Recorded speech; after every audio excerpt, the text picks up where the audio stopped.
Good evening and welcome to International Conference on Sustainability Education. I extend a warm welcome to our esteemed panelists, guests, and members of the audience.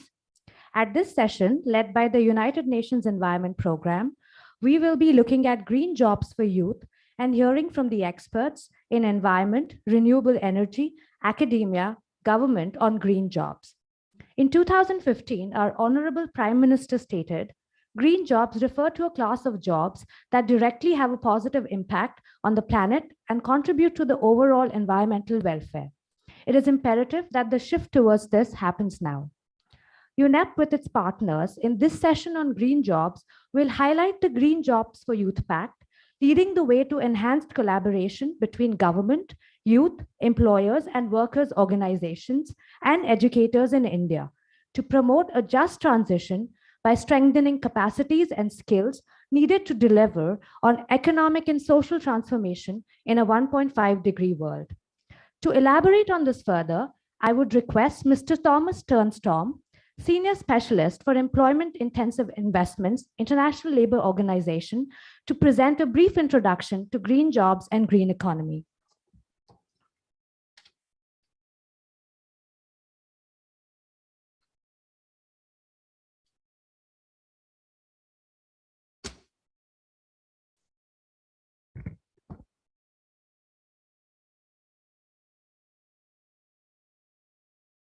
Thank you very much, and thank you for the introduction. So my name is Thomas, and I will provide a brief introduction to green jobs. The ILO Green Jobs Program is a program to work toward environmental, sustainable, social, and economic development. So it promotes worldwide the creation of green jobs as a way of generating decent employment and income opportunities with a reduced environmental impact and an increased ability to cope with the challenges of climate change and scarce resources. And we are working on two streams: upstream, addressing the policy and social dimensions of environmental policies to ensure decent work to present and future generations, but also downstream, mainstreaming environmental concerns in the world of work to change consumption and production patterns. So just a couple of definitions. When we talk about green jobs are decent jobs that contribute to preserve or restore the environment, be they traditional sectors such as manufacturing or construction, or in new emerging green sectors such as renewable energy and energy efficiency. We also talk about the green economy. There's no unique definition of it, but in its simplest expression, it's a green economy can be thought of as one which includes a low carbon, resource efficient, and social inclusive economy. And finally, I would like to just mention the term just transition that we hear quite often. So just transition means greening the economy in a way that is fair and inclusive as possible and for everyone concerned, creating decent work opportunities and leaving no one behind. So if you're looking at employment, we have sectors which are green, like renewable energy and so on and so forth, where we create employment. And there's sectors also that are not green per se, but they are green processes, employment in environmental friendly processes. And then we have with ILO a concept called decent jobs, which are fair, productive, and free. And when we talk about green jobs, we talk about those jobs that are in that dashed area, in the intersection between those three triangles or three circles. So if you look at India's international green commitments, back in 2008, the government launched the National Action Plan for Climate Change with a number of commitments. Later on in 2015, India submitted the intended national determined contributions to the convention, the UN Convention on Climate Change. So by 2030, to increase the share of non-fossil fuel-based electricity to 40%. By 2030, reduce emissions intensity of GDP by 33 to 35%, and by 2030, enhance forest cover to absorb 2.5 to 3 billion tons of carbon dioxide. And in 2021, in the latest COP, the Prime Minister Modi made the following commitments. By 2030, non-fossil fuel-based energy should have a capacity of 500 gigawatts in India. By 2030, India should meet 50% of energy requirements from renewable energy. By 2030, reduce total product carbon emissions from now 1 billion tons, and reduce carbon intensity of economy by 45% and achieve a net zero target by 2070. So these are broadly the commitments made here in India. If you look at the global picture, so in India, we have 726,000 renewable energy jobs in 2020, which is about 6% of worldwide jobs. These are not all of them, but the majority. And you can see how India compared to other regions like Europe, China, and the US. If you look at sectors, technologies, we can see that the solar technology has the majority share, followed by biofuel, hydropower, and wind energy. And if you look at solar power on its own, you can see that India currently is on the fourth place here in this diagram. So, according to India's expanding clean energy workforce, India can potentially create about 3.4 million jobs, short and long term, by installing 238 gigawatt solar power, 101 gigawatt new wind capacity to achieve the 500 gigawatt that's been committed to non-fossil electricity generation capacity by 2030.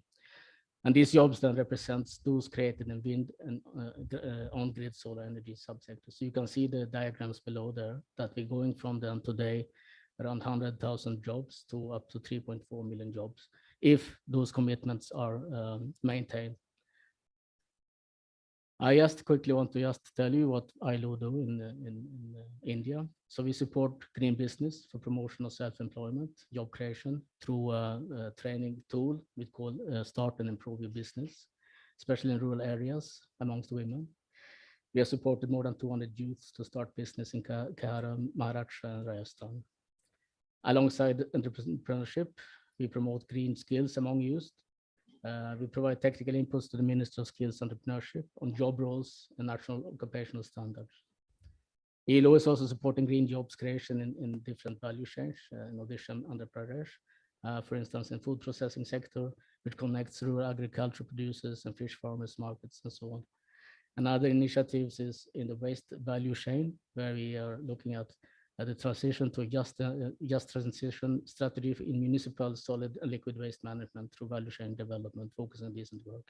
And ILO is also part of the page in the activities since 2018. I think we'll hear more about that later.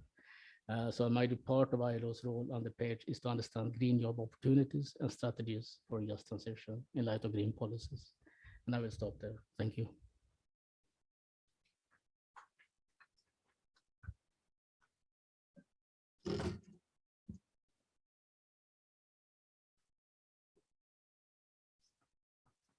Thank you, Thomas, for underscoring for us that a just transition can't happen without decent work that contributes to preserving or restoring our environment.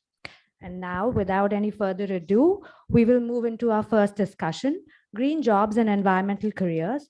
And I would like to invite Ms. Rupa Agarwal, Professor, National Institute of Fashion Technology, and Dr. Sanjana Vij, Professor, Amity University Academic Staff College, who are joining us virtually, and Mr. Lakshya Yog to facilitate the conversation. Lakshya, over to you.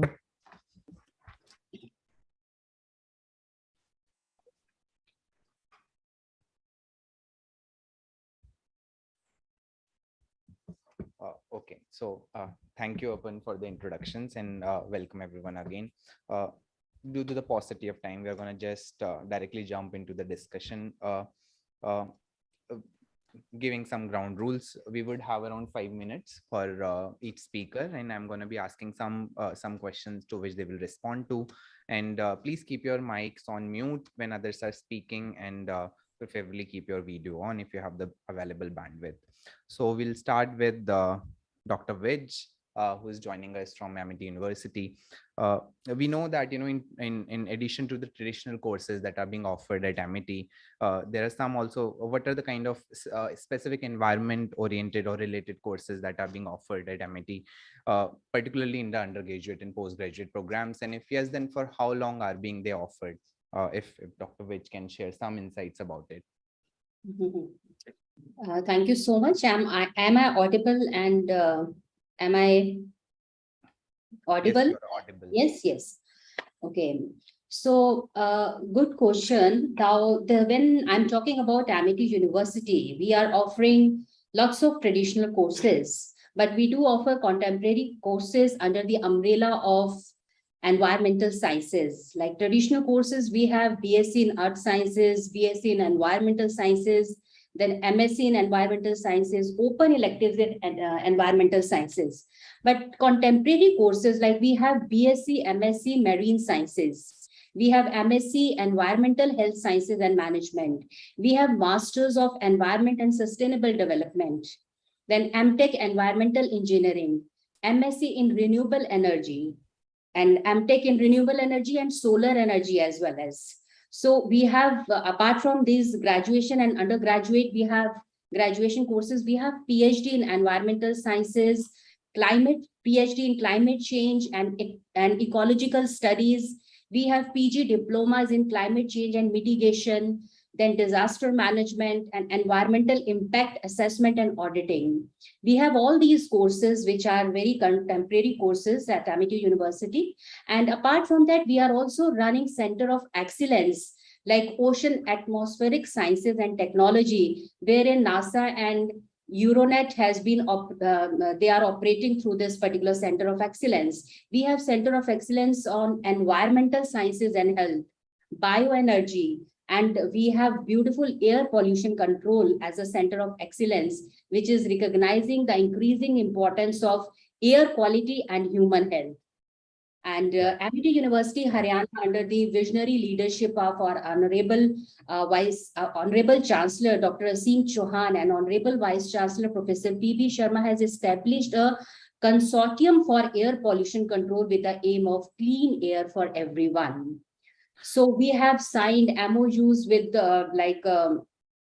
as you know that Amity University, Haryana, is known for its world quality research and development in the area of earth and environmental sciences. And we have signed an MOU with the Indian Meteorological Department, Ministry of Earth Sciences, to foster a new area of partnership between the university and Government of India to strengthen sustainable technology innovations. So we keep on upgrading the new courses as per the demand of Dr. Vij, if you could also, sorry to interrupt you, but if you could also kind of share that what have been the response of students to these courses, because we have a number of them and you kind of laid out the number of programs in different streams, but you're also wondering for how long are they offered. What was the specific motivation? Was it due to the market concerns or the needs that emerge in front of the university, or because of your own leadership? And what has been the response in terms of the enrollment rates over the years?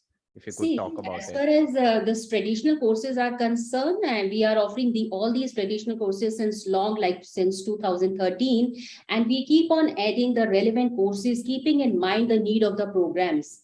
And the objective and the motivation behind these courses is to develop an insight and compassion for environment in each and every student, and to enhance the quality of student learning experiences. Also to promote, to foster creativity and innovation in academic delivery, and to promote environmental research and management practices. So all these are the motivation behind this, and faculty members of this institutes are from diverse fields of specializations, ranging from environmental engineering, environmental biotechnology, environmental impact and assessment. So we have different faculty members. Now, the response of the student in terms of enrollment over the year is good, but not at par with other traditional courses. Now, actually, what is happening, there is a lack of general and specific awareness on sustainable development and new specialized courses on environmental sciences. And most important thing is that for many students, or maybe for many people, science only means physics, chemistry, bio, and maths. And they are not aware of engineering sciences based on basic sciences and applied sciences, like earth sciences are there, environmental sciences are there, climate sciences are there, nanosciences are there, ocean atmospheric sciences and technology. So there are so many specializations are there, which there is a great demand of awareness. I So think I'm going to also kind of ask you this question then, is if there has been kind of a leading demand in terms of the courses, what have been the experience of students in terms of the placements? Are they getting placed? Because I know the university also kind of keeps a record of placements. Are they getting placed in the fields that they do the studies on, or there have been also a trend of, they are getting absorbed into traditional sectors, even though they are kind of specializing in specific renewable energy or other kind of courses that you mentioned? yes, we do have, Amity has good placements because many students are being absorbed by Amity University itself, as well as being placed at, many of our students being placed at Taiwan International University, Delhi University as a researcher and technical professionals, environmental biologist, and so on. And we are also looking the trend that green jobs posting increasingly 8% annually over the last 5 years, but finding green talent, which means young scientists having knowledge and skills working in the field of environmental and sustainable research, is still a big challenge. Yeah, The yeah. students who come to Amity University, yes, they get good placements and as per their related field. So Okay, that okay. is there. Yeah. Thank you, Dr. Vich, for your for sharing the feedback and the response to the courses with us. Do we have Miss Rao with us? Yes, I think yeah. So I think we're gonna go a step backward and look at the foundations where the learning begins in that school. So I think we have Miss Rao, who's a career guidance counselor with the school, and I wanted to ask you, ma'am, that given your experience as a career guidance counselor, how interested do you find students are in taking up environmental career? How often do they come to you with queries related to environmental careers or related queries? The students doesn't know much about environmental studies, and they don't know the careers are there with a proper package, and they know that traditional sector is much better because they think that they can relate with it. They think that they are seeing people already working in Yeah, these fields around them, and they yeah, can relate with it, and they think, okay, we can do this. But when we yeah, talk about environmental sectors, very less jobs are there, and the people who are living with them are not that accustomed to those jobs, so yeah, they don't think about it much. Although once in a while a student comes and asks about it, it's more about interest, and he yeah, is related and connected to environment, so he wants to do something about it. yeah, But they are generally hobbies and interest of the personal level, yeah. but not something that they have been taught or been delivered to say that okay, Yeah. they have a choice and they can do many things in this field itself. Yeah, so leading on to from what you spoke about, that the students tend to be interested in more kind of traditional careers that they see around, or they have kind of also see their peers getting into. What do you think are the major inhibitions? You mentioned that looking at the experience around them or the popularity of other sectors are, but what do you think is the major inhibitions that students are not taking up these courses? We know that climate change and environmental issues are gaining currency around the world, and there has been a jump in terms of green jobs and also other sectors being talked about a lot. What do you think are the major kind of inhibitions that keeping students back of not taking up careers or not having those inquiries in mind? One of the reason is there is a lack of knowledge. Even if we go on Google it or do internet search, we don't find a proper type of knowledge about different careers, and they can't find the proper path to do those courses, from where they should do it and which Yeah, is better, which is they don't know. Secondly is the job opportunities. They don't know what kind of package they will get if they do these courses. yeah, So there is this uncertainty of the career which make them don't take these careers, because yeah, when you take traditional careers, you have a proper mindset of yeah, saying, okay, I'm doing this course and I will get this kind of salary package, and my life will be set like this. yeah, yeah, You don't get this type of feeling while talking about the environmental sector. yeah. Let's be So very frank. So yeah, though they don't have that scenarios and these kind of guidance, and even we don't have that type of knowledge with us.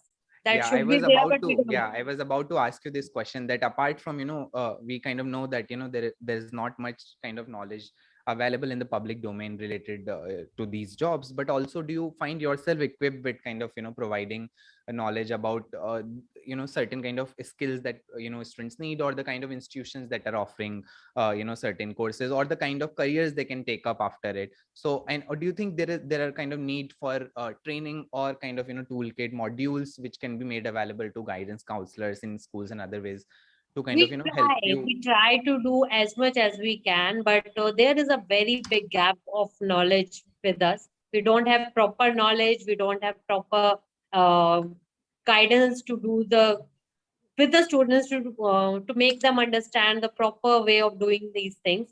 We try with the help of the public knowledge that is present in, but it's not enough. It's not enough at all. Yeah. So for encouraging them and making them take this path, we have to be very sure about it. Yeah. And I can say that I'm not sure that they will get the same kind of package which they get in a traditional field.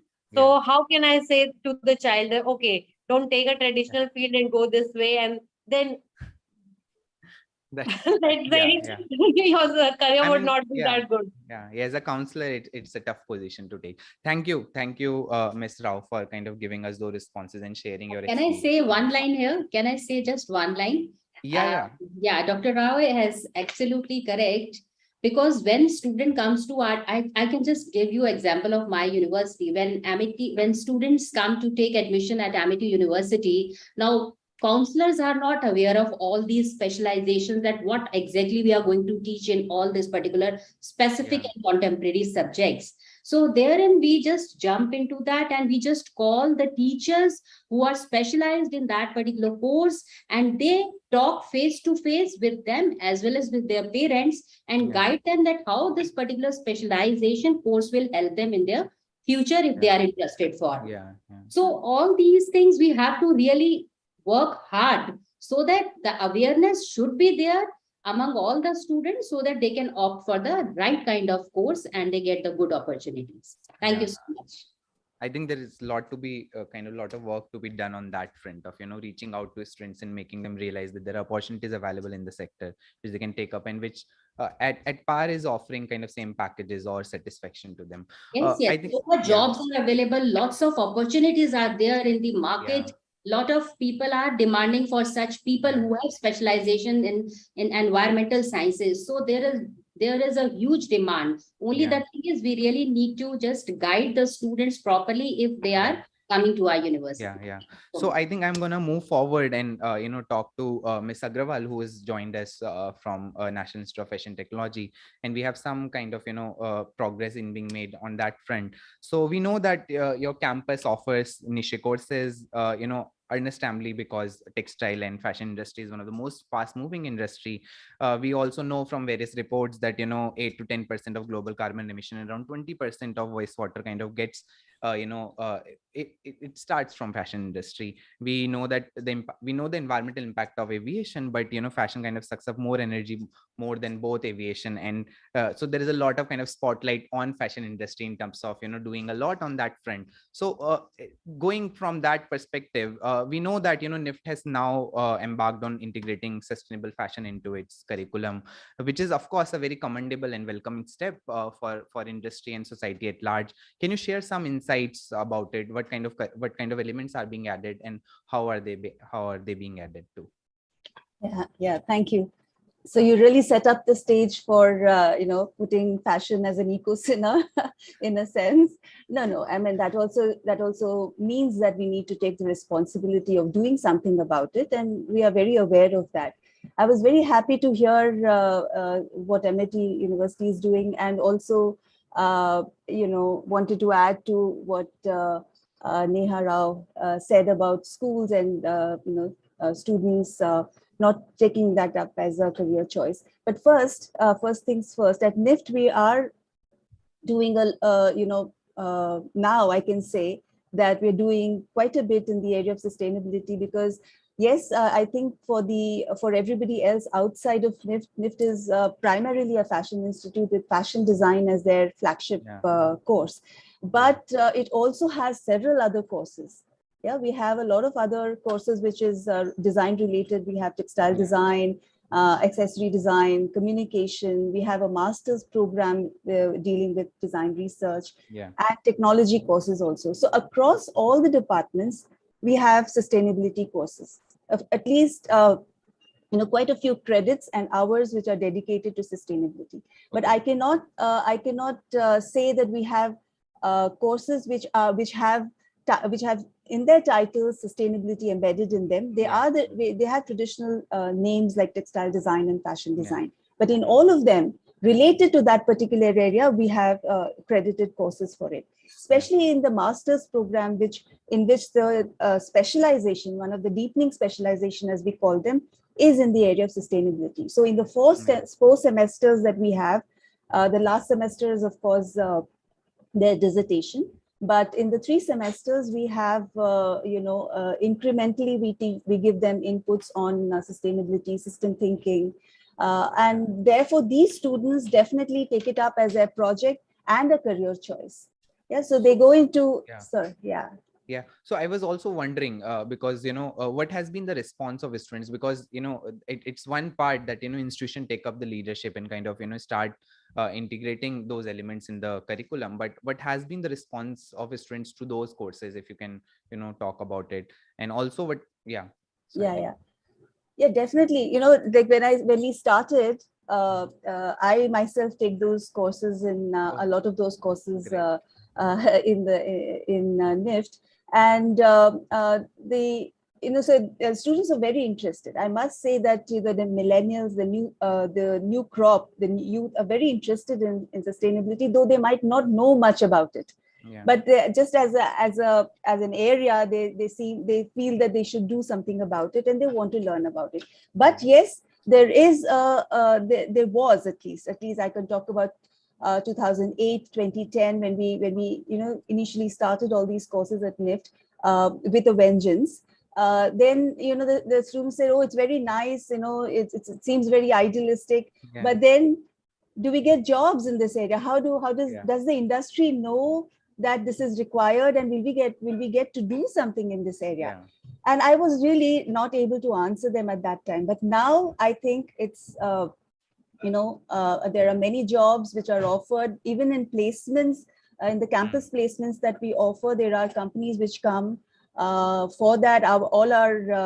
Many of our alumni have started their own setups, startups, are leading divisions in sustainability in corporates. So I think now the arena is open, and people are making a choice to go there. So I'm going to ask you, and you mentioned about it, that some of the students have taken up have started their fashion kind of firms which focuses on sustainable fashion or other initiatives. What do you think are the major challenges for the practitioners of sustainability fashion? If you can flag out some, and if you can kind of please talk about what kind of forms or what kind of projects that have been taken up, if students have started or faculty at their own have started some kind of experiments in sustainable fashion, and what has been the response from market? You said that in placements it's visible that now there are jobs which are available, but if someone have started or opened up a kind of firm which focuses solely on sustainable fashion, what has been the response of market? Because we know that that's going to be a very kind of crucial element in terms of the initiative that they have taken. So actually there are 3 things. One is that NIFT works a lot in the area of craft.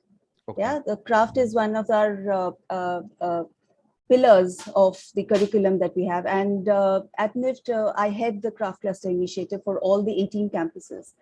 So, and it's a part of our curriculum, which is funded by the Ministry of Textiles. That's the kind of interest that is there in craft. And craft, I talk about it especially because it caters to almost 11 of the to the SDGs, the Sustainable Development Goals. And there are a lot of our alumni who are working in the craft sector, both as alumni are working and the students in every department work in it. Technology as well. In fact, just today I was in an evaluation for a technology department which went to crafts cluster, and they were looking at the ergonomics, about the safety and the health of the craftspeople when they're working in their workplaces, and what could be done as technological innovations. So in that sense, and from this very Department of Fashion Technology, we have one of our illustrious alumni, Mayank Tiwari, who started this place called Resha Mandi.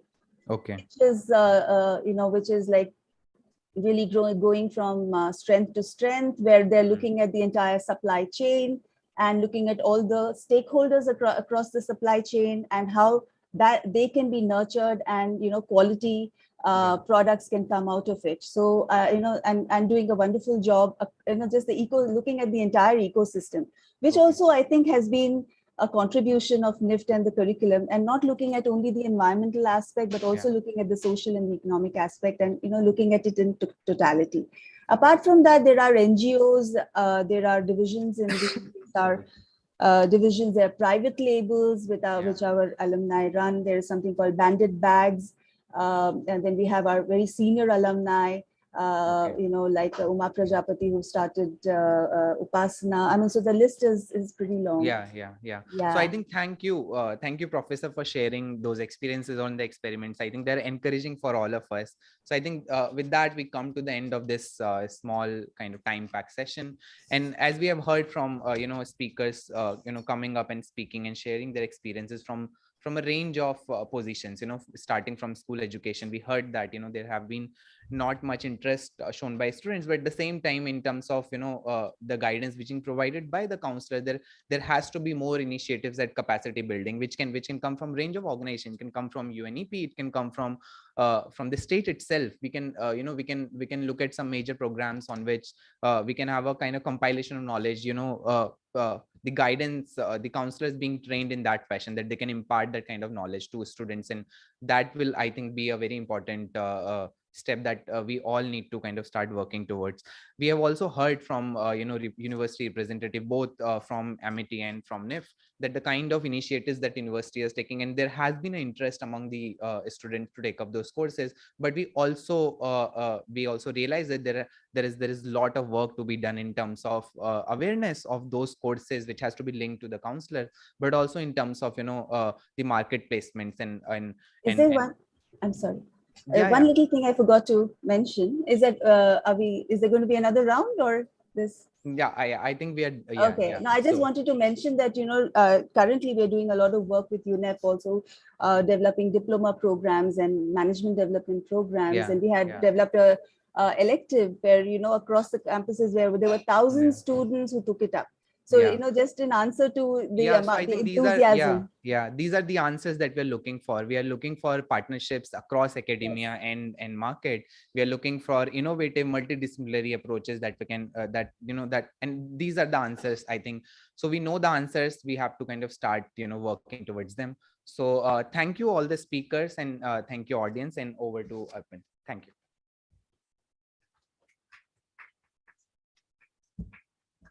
Thank you, Laksh. Thank you to the panelists for sharing the pragmatics of pursuing education and environmental sciences and sustainability, and what the career pathways are available to the youth.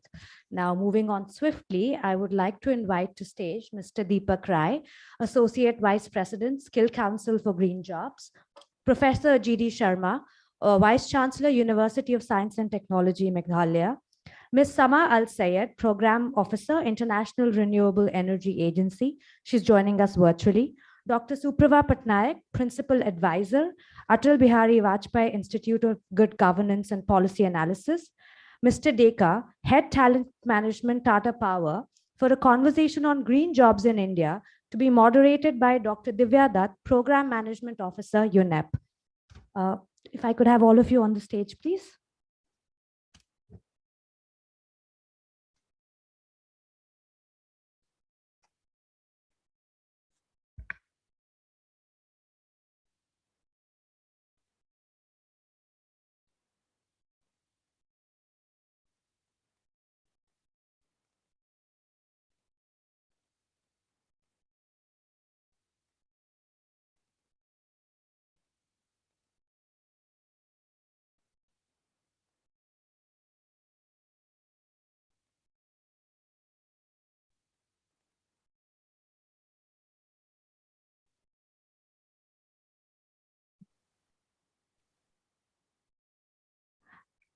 I'm sorry, we're just awaiting Professor Sharma. He's somewhere in the foyer.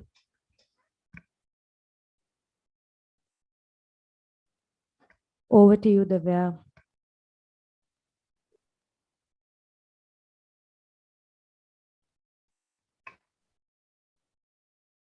I don't know how these work. Okay, can you all hear me? Thank you very much, Arpan. We'll just wait for Professor Sharma to join us. Is he coming?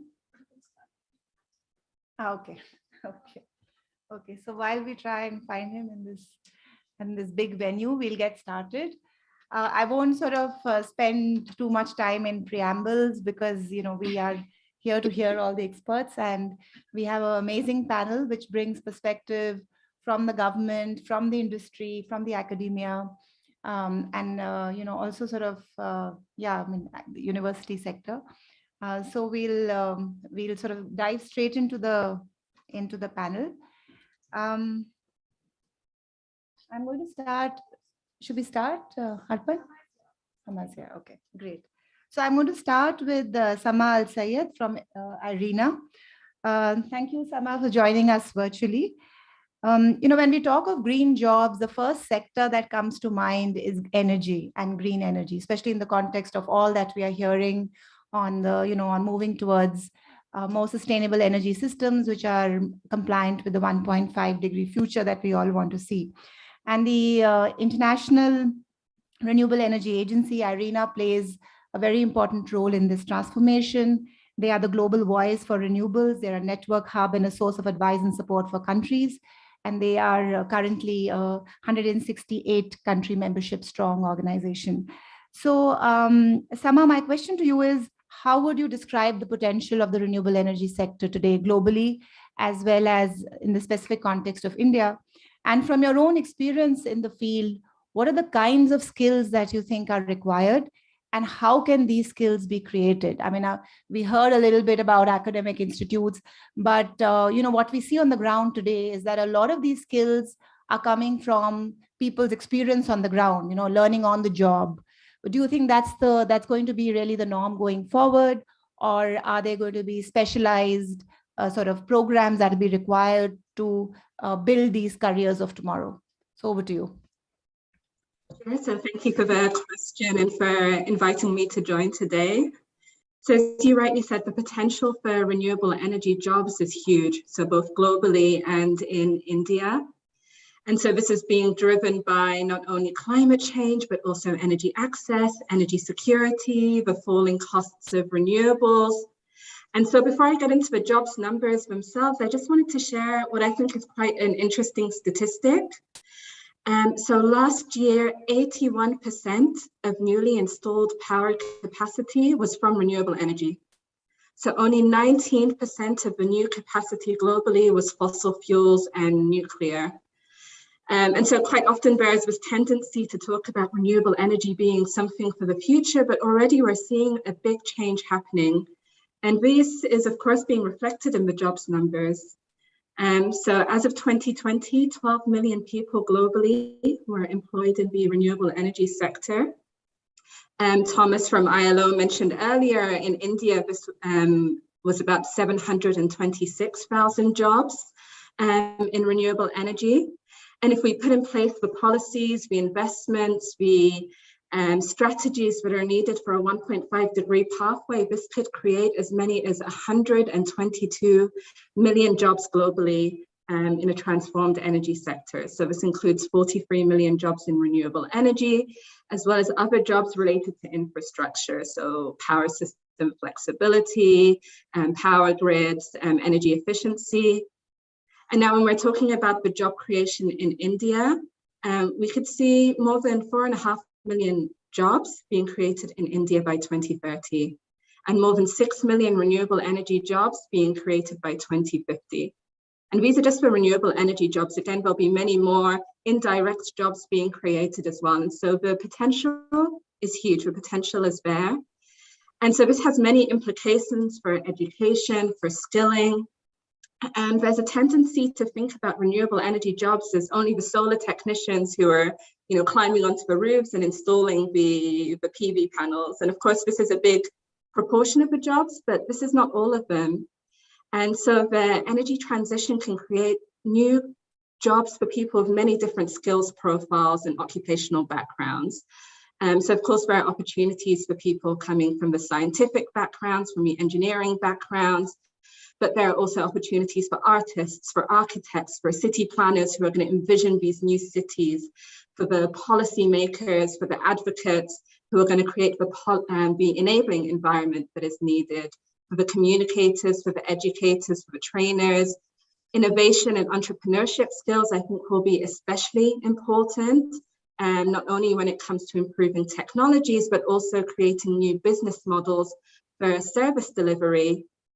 And quite often skilling measures tend to focus on electricity generation, but it's also about heating and cooling, about transportation. And so there'll be many different ways to deliver the skills that we need. And you mentioned earlier, whether it's about new courses or on-the-job training, I think all of this will be important depending on which skilling sector we're talking about. So I think apprenticeships, on-the-job training will be vital. But it's also important that all disciplines begin to integrate renewable energy competencies into their skilling programs. So we heard earlier, this interesting example from the School of Fashion. But this is important across the board. We need the new business professionals of the future to have an awareness of renewable energy, of financing models. We need the artists, the architects. So, there is a potential to integrate renewable energy into all disciplines in higher education, and it also needs to start early. We heard about students not necessarily selecting sustainability careers, and a lot of this is because the awareness is not being built from a young age. And so there's a need for this awareness building to happen early on to make sure that young people are being exposed to not only the scientific aspects, but also the social dimensions. Why is it important that we transition our energy systems? What does this mean for the future of our planet, for the future of our society? What are the benefits? Not only the environmental benefits, but also the social benefits, the economic benefits. And so it's vital, even if students are not going into renewable energy careers, that they have this basic knowledge, this basic understanding, because they will be the consumers of the future, the voters of the future, the decision makers of the future. And so it's important that they take this knowledge and competencies into whatever field they join.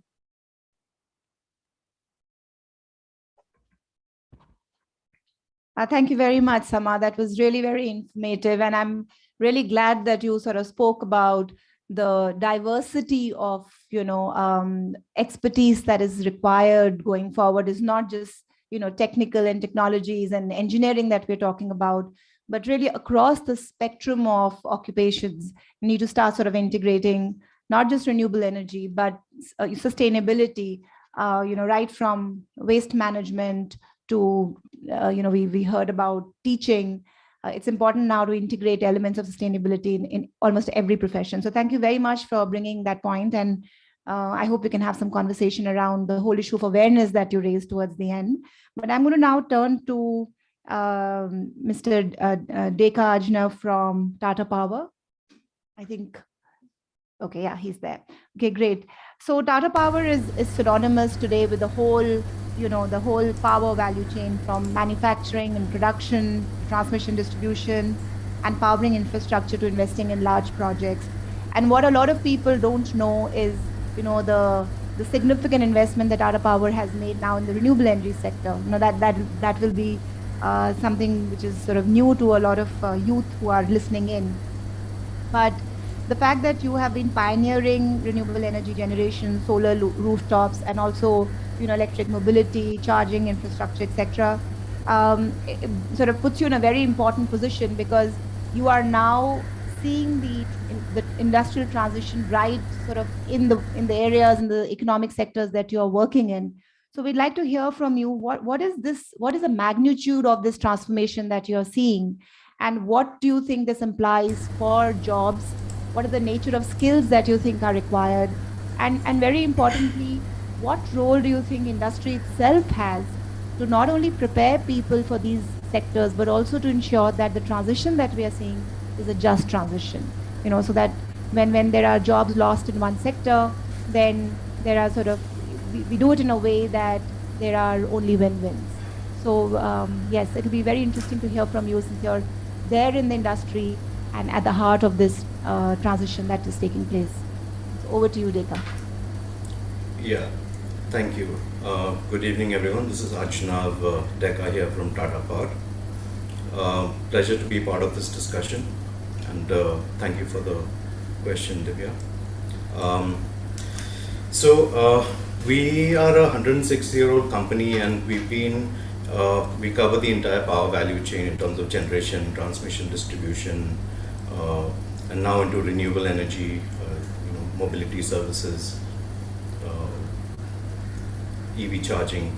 So I think Thomas in the first session had touched upon the concept of green jobs and just transition. This is a journey that we have taken now. We're preparing our people for the future, and also we're working on skilling from an ecosystem point of view.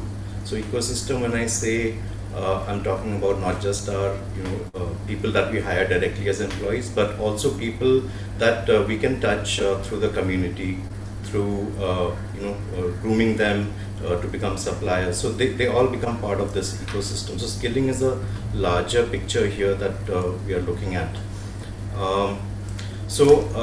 That journey has started, and now currently we are at about 36% green portfolio in our generation capacity. So we are very much in the right journey, and we will be doing everything to support India's targets on carbon neutral and net zero also, for that matter, down the line. And we are also supporting the Skill India mission. So that's a major target which the government has taken, and we are working closely with the government under the Ministry of Skill Development and Entrepreneurship. We are working very closely with them through the sector skill councils. Mr. Rai is also one of the members here, so we'll be happy to have his inputs as well. So Tata Power is a member of the Power Sector Skills Council and also the Sector Skills Council for Green Jobs. So pertaining to this particular topic is the latter, the SSGJ. So institutionally, when we talk about skill development for the country, this is the best platform for us as a company, that we work with other companies, we work with government together collaboratively, and identify what are the needs which are existing, the gaps which are existing in the industry currently, what the industry needs to do, what academic institutions need to do, and what the government needs to do in terms of policy to ensure that these gaps are addressed through the right skilling, training, certification. So that is our endeavor. Formally, we have two institutes for training. So we have a Tata Power Skill Development Institute, and we have a Center for Power Efficiency in Distribution in Delhi. So formally, we have these two institutes, but we will be working closely with the government to institutionalize skilling efforts. So when I talk about skills, I refer to 4 E's. So one is in terms of employment, that is, we hire people directly on our company roles. So we hire about 1,000 people, close to 1,000 people a year, and these are engineers both at graduate level, diploma level. We hire MBAs, we hire lawyers, we hire CSR professionals, we hire corporate communication professionals, the whole host of disciplines that we hire directly on our roles across the company. So we are pretty large as a setup now, because we have recently acquired 4 distribution companies in Orissa as well. So we are about 22,000 employees strong right now, and we are building that every year because we're building for the future. We do hire other disciplines in terms of semi-skilled to skilled to supervisory trainees, but they could not be on our roles immediately. That is something which we do through institutes like TPSDI and St. Pete. The second E that I would like to talk about is the employability. And as you know, in our country, the difference between educated population and the employable population is pretty high, and there is some debate about the employment rates as well. but particularly at the graduate level, this seems to be a problem. And the government has actually set up a lot of institutions to promote this particular aspect of skill building, whether be it the ITIs, the polytechniques, the engineering colleges. We have a lot of skill-focused institutes, which does a Indian Institute of Skills, which is being set up currently. There are 3 centers in tie-up with the Tata Group. Tata Group is also doing a lot in terms of skilling agenda for the company. In TPSDI alone, just to give you an example, we've trained almost more than 1.3 lakhs. So this would be about, just to keep in mind the global audience, 130,000 people, youth have been trained through our training institutes, in-house training institutes on various power sector related skills, whether to do with transmission, generation, and also renewables, the new skills that are coming up in terms of rigging, material handling, welding, those kind of skills, electricians, technicians. And these are typically covering people from the areas that we actually operate in, so in and around our ecosystem, so that we train people, and down the line, either directly or indirectly, they are able to work for us and contribute to the company, and they also get employed in the process. So that is one. And then another one is about vocational training centers that we've set up across locations, and this is mainly managed through NGOs. So this covers the entire semi-skilled, unskilled, semi-skilled, and skilled supervisory skills. Graduate I already covered in terms of the engineering campus hiring that we do every year. We also, the third E is for us is education. How are we promoting the concept of education? So in terms of the latter categories I was referring to, semi-skilled, unskilled, skilled. So these we do a lot of work through our CSR campaigns, through our NGOs in terms of scholarships, coaching, infrastructure development. We used to manage a tribal girls residential school with about 800 students. A lot of STEM lab awareness. We used to have labs on bikes. So a lot of efforts are there on awareness about various topics especially among the rural areas. And the last part is about entrepreneurship. We are promoting this in a big way, and one of our prime examples is what we call the ABHA program. It's directed at women self-help groups and within urban areas of less privileged backgrounds, and we are actually training them on aspects of energy conservation, about cleaner cooking devices, because they end up using a lot of polluting wood. By burning wood, they cook food using wood as a fuel, which is polluting and causes stress. Using energy saving devices like solar cookers, they are able to free up more time to focus on picking up new life skills. They could even pick up a self-employment opportunity. They are able to educate the menfolk about electrical safety, about not stealing power, which is very important and hazardous activity which is carried out in less privileged areas. But this, I feel, is a perfect example where we have been able to link up the global issues of gender, education, employment, and economy. This is something which I wanted to highlight.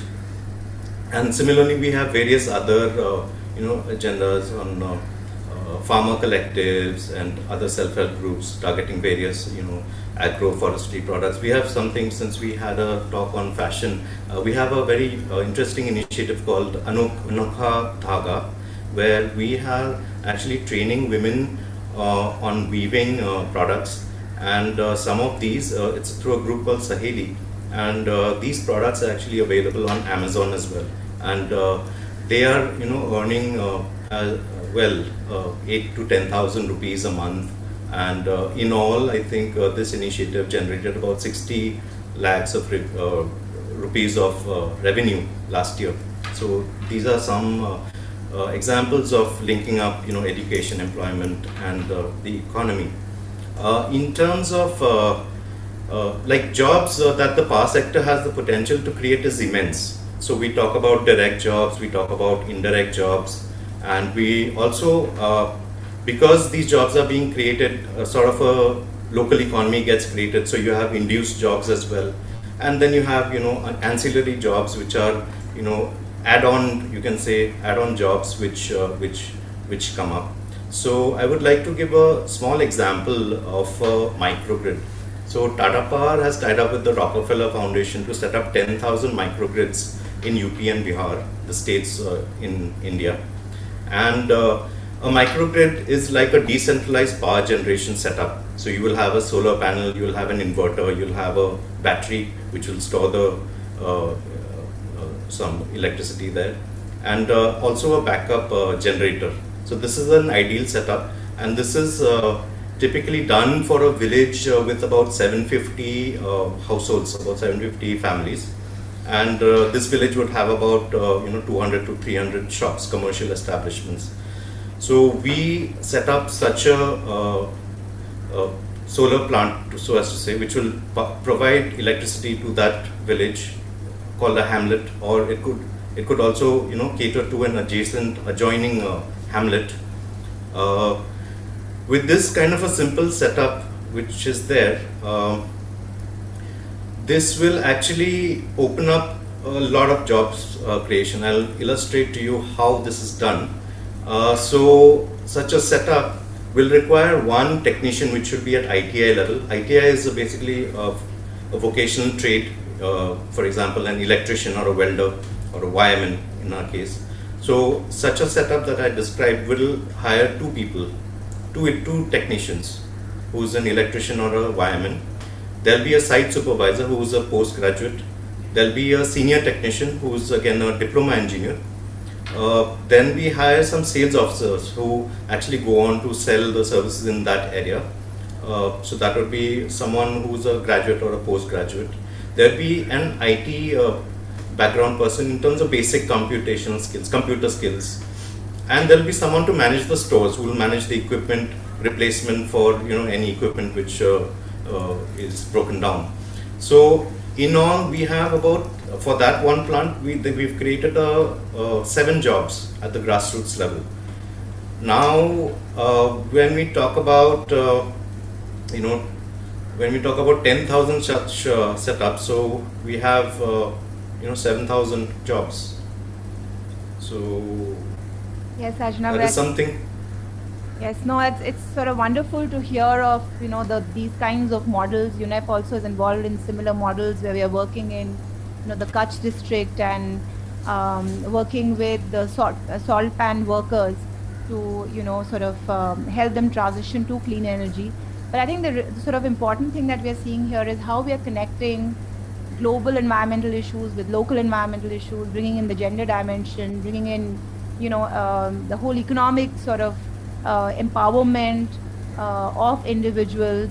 So I think this is really remarkable. And while in India in particular, we have been talking about distributed and decentralized energy for many years, but I think now with this whole debate gaining momentum, this is something which is being taken up by mainstream players and businesses, which I think is a very, very promising and encouraging movement. So thank you very much. Sure. Thank you very much. And just to add on, other than those jobs, I mentioned there are some induced jobs. So when you have a power supply in a place which didn't have more than 10-12 hours of supply in a day, so you create a whole mini industry there, micro entrepreneurs that come up there. So in terms Absolutely. Of we have people who are setting up rice mills involving the whole family, they're generating income. Farmers are able to irrigate their crops using more water with our solar pumps. They get more income. You have ice cream factories, you have RO plants, local youth, for example, this example which I took was of a particular village. So 300 people would go out of the village to work every day. And now with the kind of opportunities that are coming up here, they are able to work close to home and work for their particular hamlet. And others as well in terms of women empowerment. For we have some training and production centers, we have coaching centers where people are getting skilled with life skills and some vocational skills. So there's a lot of opportunities which are getting created. This was something at the rural economy level which I wanted to highlight.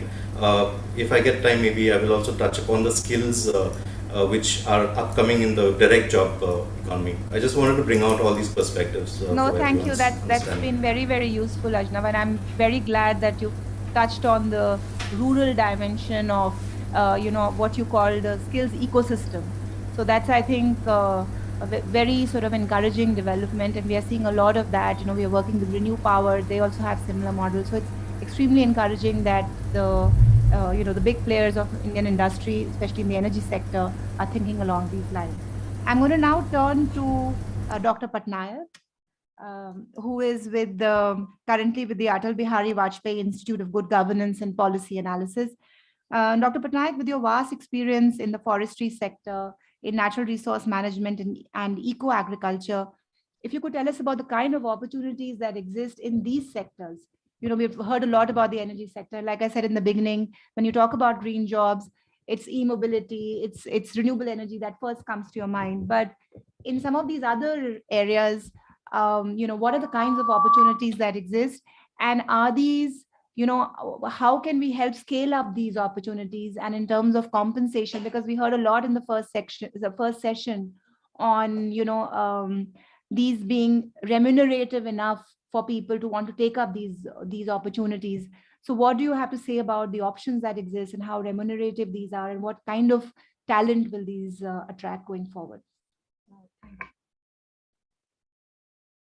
Opportunity.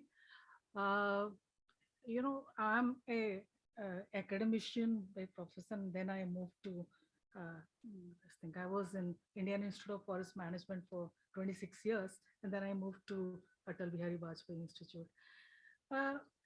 My previous colleagues, panelists have said about renewable energy. ILO and Irina has said, or Tata Power, this thing. When they talked about jobs, when they talked about this thing, that renewable energy, they talked about what the quantum of jobs, the growth, trend, target, everything is very clear-cut in terms of when they talk about renewable energy, the scope, the potential that is there. But in the sector, I'm talking about natural resource management, forestry, and ecological agriculture, what you are discussing. Absolutely, there is no job that has been, how many jobs are there, how many jobs are expected. I saw ILO's this thing, only one or two this thing that is mentioned. What constitutes green job in these sectors? How many jobs are there? How many jobs are expected? All these are, we in NRM and all this sector, it's not there. So first thing is this is categorization and measurement has to be done in this particular sector. That will only, as my previous colleague has said, that will only give the opportunity for the youth to, go for these jobs or think about these jobs and this thing. You have, my colleague mentioned that there are traditional courses and traditional jobs in forestry sector, NRM sector or agriculture sector that are there. There are also new jobs that are coming up. There are a lot of opportunity, but it is very slow in NRM, agriculture and forestry sector. And when I say the job also varies from sector to sector, NRM sector, forestry sector, and all these sectors, the job, this thing varies. And within the sector also, some sector gives more jobs, some sector gives less jobs to the youth employment.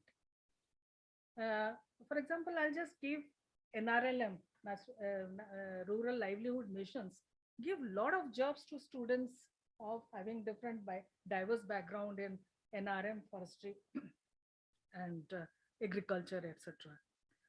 So opportunities are there in new area, but there is, which I said, it's very slow. Another example which I said about there is a, I'm just giving an example of forestry sector. The way the traditional forest management jobs and which was more or less, I would say, timber harvesting, timber based, those kind of jobs, and it required different skills. But now the kind of jobs are coming, it's actually mostly capturing the multiple function of forest goods and services rather than only timber. Okay, so you need diverse kind of skills and this thing. So there is a lot of opportunity capturing multiple function of forest means you have potential for ecotourism, potential for carbon sequestration, potential for non-timber forest products, etc. So new products, etc. The third point I want to say about the new demands that are coming up. New demands are coming up because we have a target of net zero target.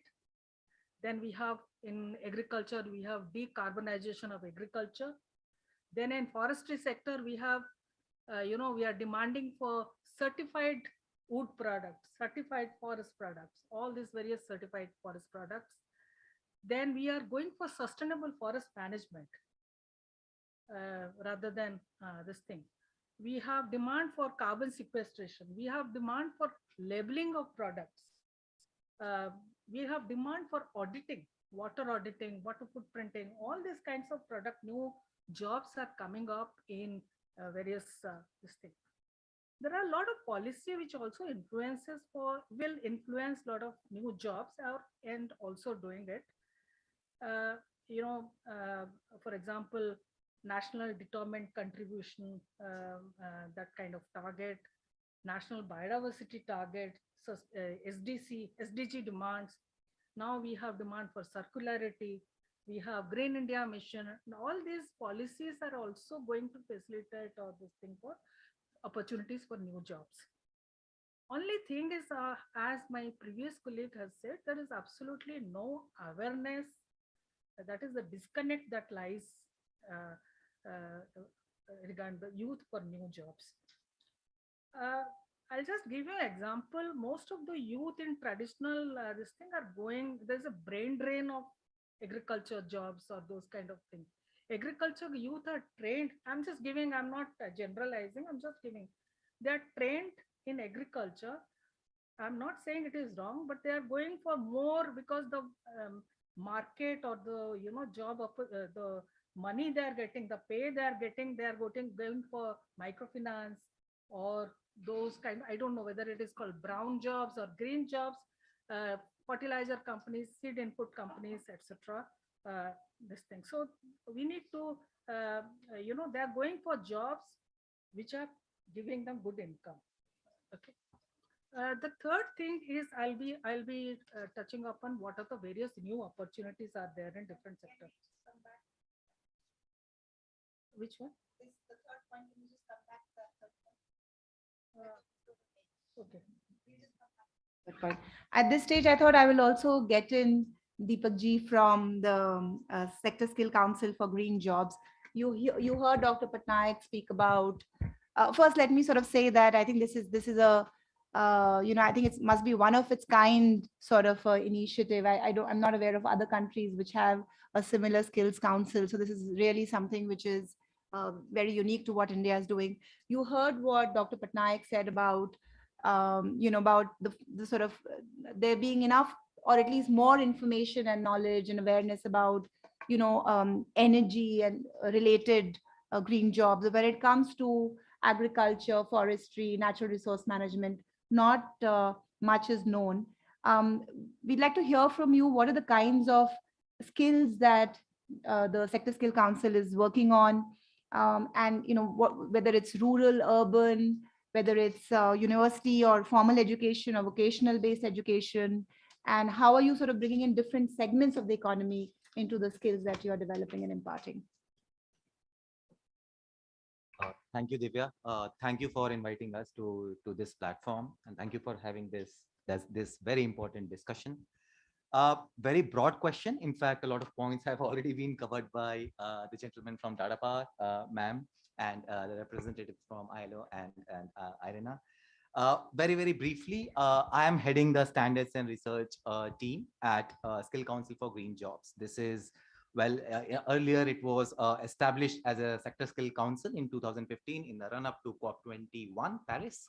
The idea was to have skilled manpower, skilled and certified manpower available, or other workforce available for the Indian INC, evolving Indian industry, in alignment with obviously the evolving requirement of the industry. So that was the larger mandate for the inception of this organization. But now we are an awarding body. Very recently, we got recognized by the regulator NCVT, that stands for National Council for Vocational Education and Training. In short, in the last 5-6 odd years, including the disruption caused by the pandemic, a lot of new changes in the entire skill ecosystem have happened. We have started mapping the evolution in, let's say, renewable energy, the changing energy transition narrative. We have joined hands with IRENA as well. I mean, just 2-3 months ago, IRENA DG also visited us. They do the mapping for the entire world. We have started doing it for the last few years or so for India specific numbers. So yes, we do know what are the challenges associated with getting that numbers and doing this projections for 2030, and that too in a, let's say, renewable energy domain, which has 3-4 key buckets, including solar, wind, bioenergy, and a couple of other energy sources. But going back to your question, the larger objective in 2015 was the vocational side of it, designing skill intervention, that to creating some sort of impact in, let's say, people who are hired for shop floor level, operators, technicians, all those job roles. But now we have evolved. We are interacting with a lot of industries. So under the skill ecosystem umbrella, a lot of trainings are being designed. So just to give you some numbers, more than 5 lakhs, so 500,000 trainees in the last 5-6 years or so have been trained through our intervention, and essentially almost like 1/5 of them are in solar job roles, essentially for installation and O&M for both rooftop and utility scale and beyond. A lot of them have been trained in clean cookstoves and a lot of other DRE related areas as well. But the point here, what I'm trying to say is, a lot of trainings are being designed and implemented under, let's say, the formal skill umbrella, skill intermission. My previous speaker talked about it. And beyond that, even under, a lot of small skill interventions, a lot of new trainings funded by multilaterals or even industries are being, even through virtual mode, in the last 2-3 years, it has picked a lot of pace, are being designed and executed. And the larger thematic focus is not only renewables. Yes, it's the core green sectors, but now, as in the in ILO description, we saw how green jobs, decent jobs are being defined, and it's expanding. The definition is not constant. It's evolving, and new sectors. EV. Few years ago, we were not talking about EV at this scale. What we are, Tata Power, they have also suggested something on EV. So storage, both utility scale and EV related storage solutions. So a lot of technology developments are happening both at global level and obviously in India INC, and new jobs are being created. Yes, ma'am has absolutely put in the right thing in NRM sector. Ma'am, we are in charge of that as well. Not much has been mapped out. We are putting in all our forces for RE and energy transition, green hydrogen. Just a few months ago, national policy was defined. We are working on green hydrogen off late. A lot of tractions are happening on all these new evolving technologies, but core NRM, we just can't leave it. We understand the challenges, what we are facing, new jobs, creation potential through startups, through entrepreneurship. A lot more has to happen. Huge potential. As one of the co-authors of that report, which was presented, I can say 3 million jobs, what we have mapped for 2030, particularly in solar and wind. But it's huge. It's much more than that. I mean, we don't have actual numbers to put it in and for like published study, but a lot needs to be done. NRM has totally been excluded. And like NRM, there are many other subsectors, ma'am. We are working on it. We do understand the importance of it. And hopefully in some time, we will have better data to report on. Thank you very much, Deepak ji. And I think with the new targets that we have for, carbon sinks, etc., it will be very important to also look at forestry and related sectors as core to, our net zero target moving forward. So thank you very much for that intervention.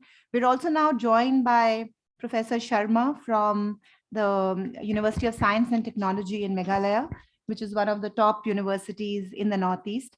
So keeping in mind the discussion that has just happened, what do you see as the role of the university system in India to sort of, deliver on the kinds of the needs of the economy that we're already seeing, but which will only become more and more important?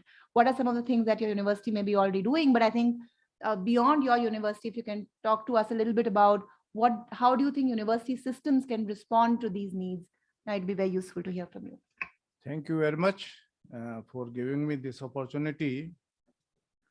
Let me just say that so far, most of the universities were concentrating on the knowledge courses. Mainly knowledge, not applied of the part of the knowledge. But NEP 2020 has given liberty, and also the basic approach is that we are not now talking about the program-based education, but we are bringing the course-based education. That means this is the major shift in our education system. And this major shift is from British type of education system to American, where 100% course-based education. But now we have only started 40% course-based education. That means it is liberal. It is also giving opportunity to the students. Otherwise, what is our experience? That people doing electric engineering, and they are, instead of joining job, they are becoming famous in singer, as a singer.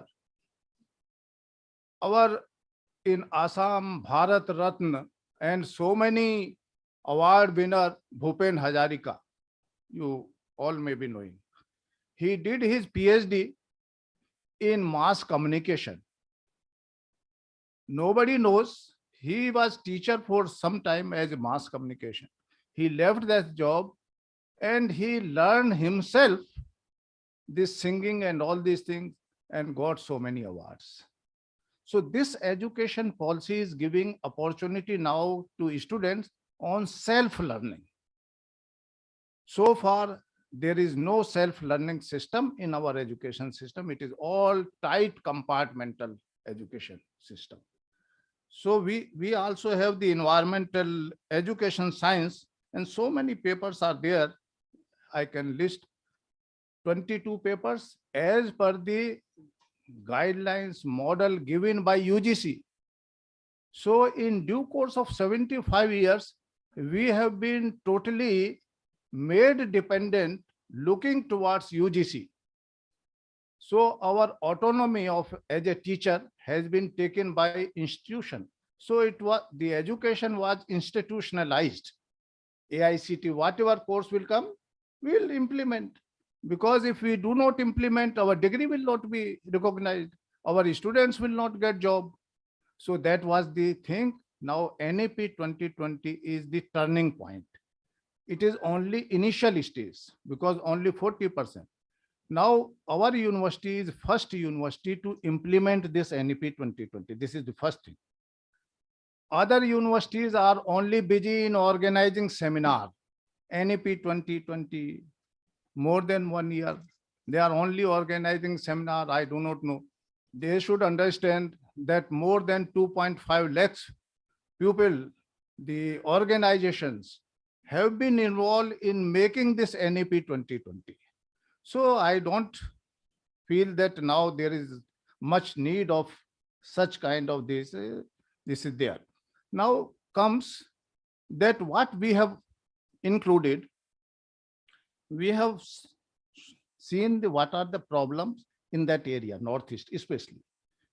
One is deforestation, another is mining, then the water management. We have so much water that it can supply to all India. So much potential for energy production. So when there is a drought in summer in other parts, we have flood in Northeast and particularly in Assam. So what we have identified now, we have developed those, we are already starting now organic farming. This is already, students are showing so much interest in mushroom culture, organic farming, apiculture, and also aquaculture. And the return is so much.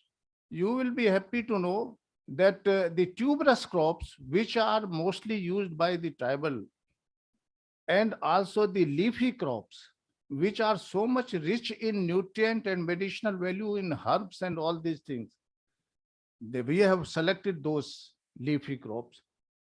In July, they collect 101 type of eatable agricultural crops traditionally used, and that is sold in market as a bundle, which is having all kind of requirement of nutrition, all kinds of your vitamins and others. So our approach is the multidisciplinary approach for the education, give liberty to the students to select their course within India or even outside the India, wherever they can apply, where they have the interest. So some of them have shown the interest in developing water quality in those tribal areas using different systems, because so much, and this is a major problem in that area. Another thing what we have seen is the recycling of waste. As NAC requirement, we have put, you see, the waste management, but only small. As NAC requirement, we have put solar panel, but all just to show, because it is required by NAC, so we have put. But now we are thinking to give training on these aspects to the students. Otherwise, they were just used by have been used, though we got A grade in first cycle itself. But we got A grade because we have shown all those requirements, whatever is needed. So one is what is required on paper. Another part is what is required now in practical. Right. So application part is our main now approach to train those tribal, mostly the tribal.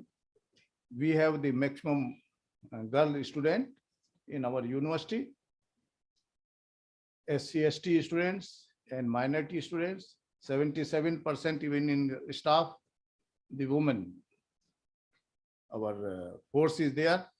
So I have just listed where is the green courses. So if this information is on your website somewhere, the green courses that are being offered by the university? You see, so far we have all these courses as a syllabus, not as now separate courses. Right. So we would like that the courses which are already there on website, if you will see, because the rural development is having this organic farming. The biodiversity is offered by the applied biology. Food technology is applied by another department. So these departments will be bringing now courses offering to anyone now. Right, right. So because our university is multidisciplinary, the advantage is that first of all, we can share the knowledge of our own persons, and then also involve like Skill India. Now courses are available. Right. Only recently Skill India has come up with comparing the credit. Otherwise, so far we were not knowing how many credit we should assign to their courses. So there was no coordination so far between different ministry. So I feel that this is also equally important, so that we are having horizontal growth. So you'll have but 30 very seconds less to conclude your vertical growth remarks. in the education system. I feel that now the opportunity is coming up, just starting. And we are the first to implement in Northeast. And that has also given us opportunity that we have come in NRF also ranking. No other private university has come in the another front. Thank you So so thank much, you very sir. much. Thank you very much. And I really take the point that we need larger institutional changes in the education sector if we have to respond to the crisis that Not we in are. education system. If you will say larger institute in education system, we have 1,030 university, 42,000 colleges plus 10,000 other professional.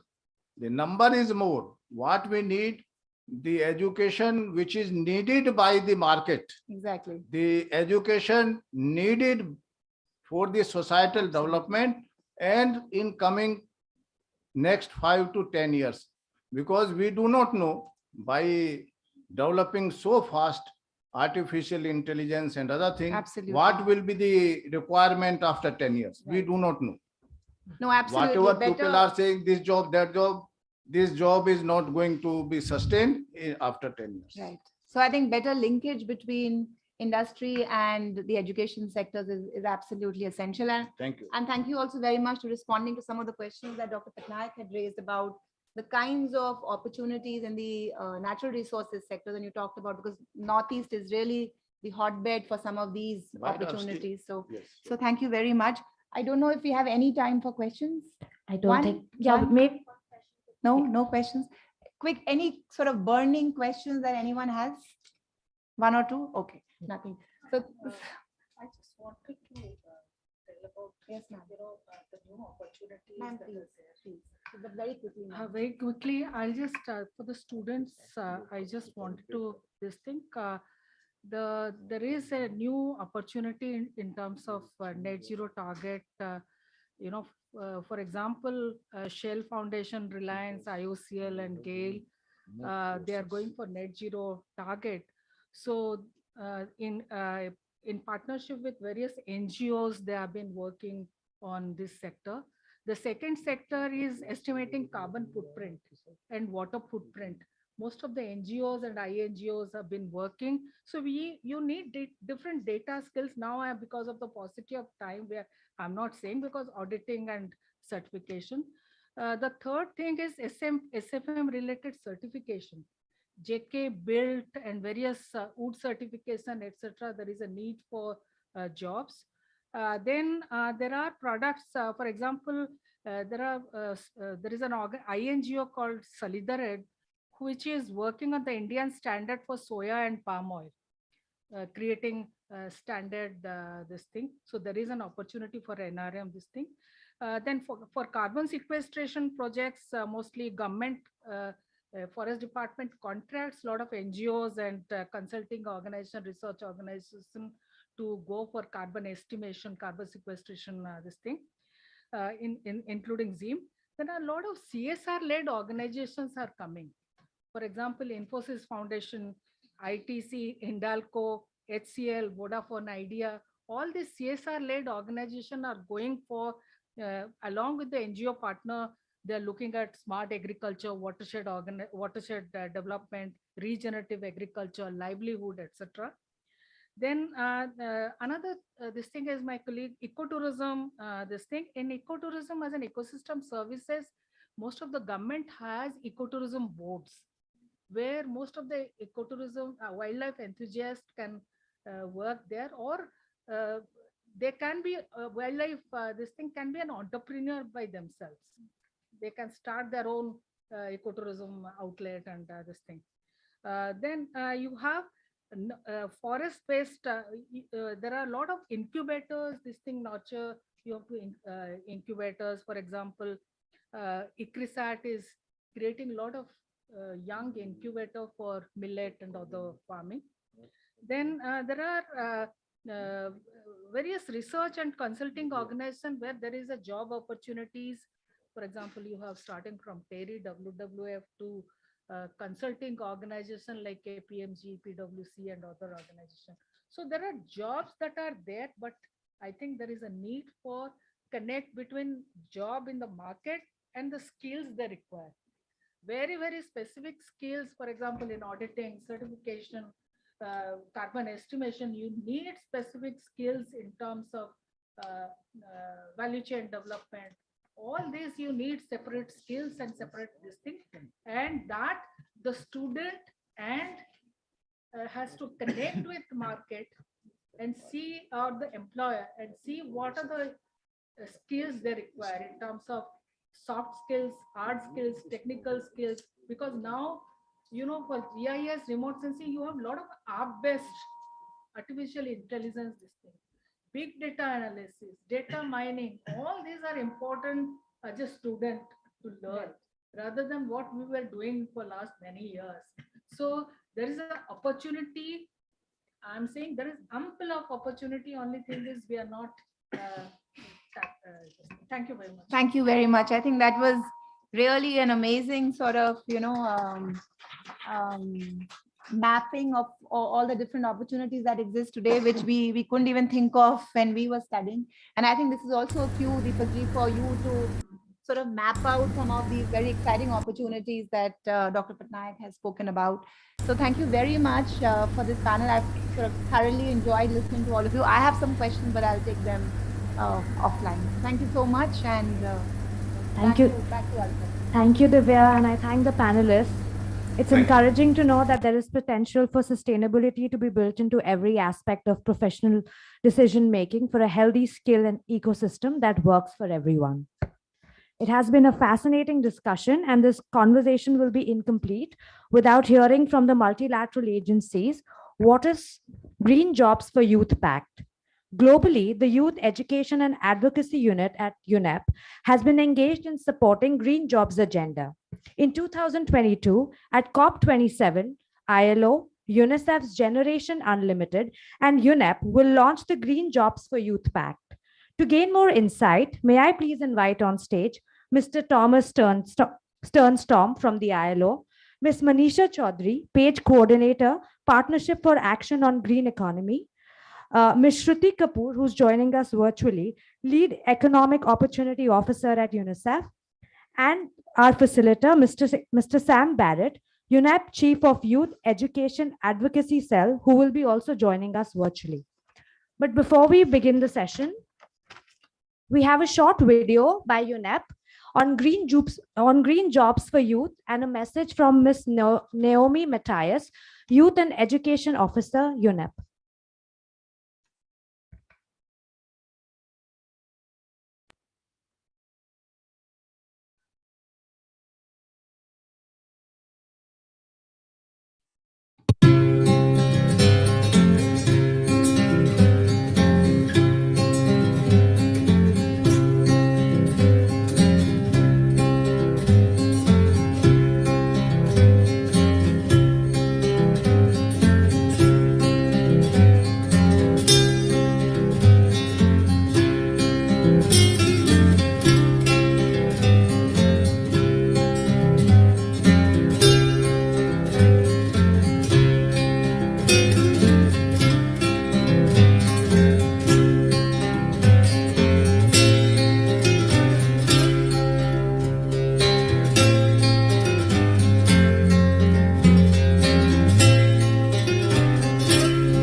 And now from a message from Ms. Noemi.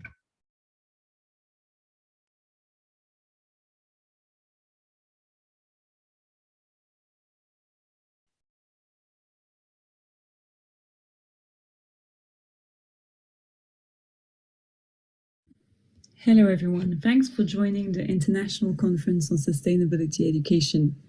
I am Noemi Mete and I work at UNEP in the Youth Education Advocacy Unit. I'm happy to present a little bit more about the Green Jobs for Youth Pact. So, as we transition towards sustainability, we believe that every job has the potential to be a green job. However, serious investments in upskilling as well as reskilling are needed in order to reap the employment benefits and avoid future generation lost to unemployment, and as well as to tackle the triple planetary crisis. So ILO, UNICEF's Generation Unlimited, and UNEP are partnering together with youth and for youth to accelerate commitments to secure green jobs and create green skills in key developing countries. The Green Jobs for Youth Pact will be part of Climate Action for Jobs, which is the UN-wide initiative of the UN Secretary General. The pact builds on the combined comparative strengths of the 3 UN agencies, as well as existing tools and resources. It brings the skills and decent work, environment, and youth mandates under one integrated umbrella. So the aim of the pact is to work together with youth, as I just mentioned, as well as educators, employers, and governments to create together an inclusive, sustainable, and resilient recovery with job creation as well as young people's interests at its heart. So the 3 different objectives of the pact, what we will aim to work towards is the creation of 1 million new green jobs with existing employers, as well as greening 1 million existing jobs, and also pushing and enhancing the capacity of 10,000 young green entrepreneurs to start a sustainable business, which will be still active after 1 year. So these are the 3 objectives that we are trying to work towards and we are really hoping that we will work together with India, which has already been developing many different interesting initiatives on this agenda. Thank you very much and have a great day.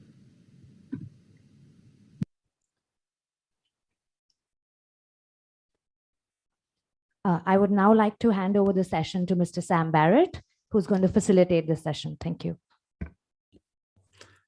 Thanks, everyone. Just checking that you can hear me clearly in the room, and I'm sorry I'm not there with you in India. Am I coming through? Great, thumbs up, super. This has been a fascinating conversation to listen in on. So first of all, thank you for everything that's come before. I think this now will be a chance to really have a discussion around where we think we are on this agenda. And it's great to have a really brilliant panel of thinkers, leaders, doers on this agenda. So my name's Sam Barrett. I run our youth and education advocacy team here. And the idea behind the pact is to get the UN working together and bring all of our strengths under one umbrella, but also to see how we can kind of accelerate and extend the creation of more green skills for more green jobs. And so we've got a pretty ambitious plan that we're still finalizing, but is taking good shape. So what I wanted to do in this conversation is just kind of hear from 3 really big thinkers on this who've done great work about what they think we could be doing more of. And I'm delighted to have Shruti Kapoor. Hi, Shruti. She works at UNICEF Generation Unlimited, and she leads the Economic Opportunities for Youth. Also, we've heard from Thomas, but we're going to hear from him again. I don't think we can get enough of Thomas. And he works for the ILO. He's a senior specialist on employment-intensive investments there. And I was really interested about the slides that we heard from Thomas earlier about the energy opportunities, but I think I've got a few questions on other sectors as well. And finally, we've got Manisha Chowdhury, who leads on all the work that Paige is doing, the Program for Action and Green Economy in India, who I think has got some really in-depth insights about what she's seeing, hearing, and feeling around the transition in the country. And so what we want to do is shift away from a broadcast approach where people tell you what they're doing to more of a conversation approach where we can just talk together.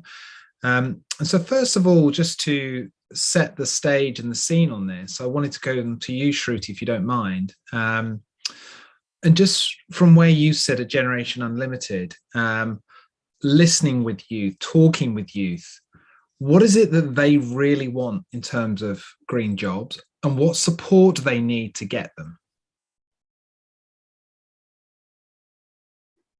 Sure. Thank you, Sam. I hope I'm audible to everyone. Yeah.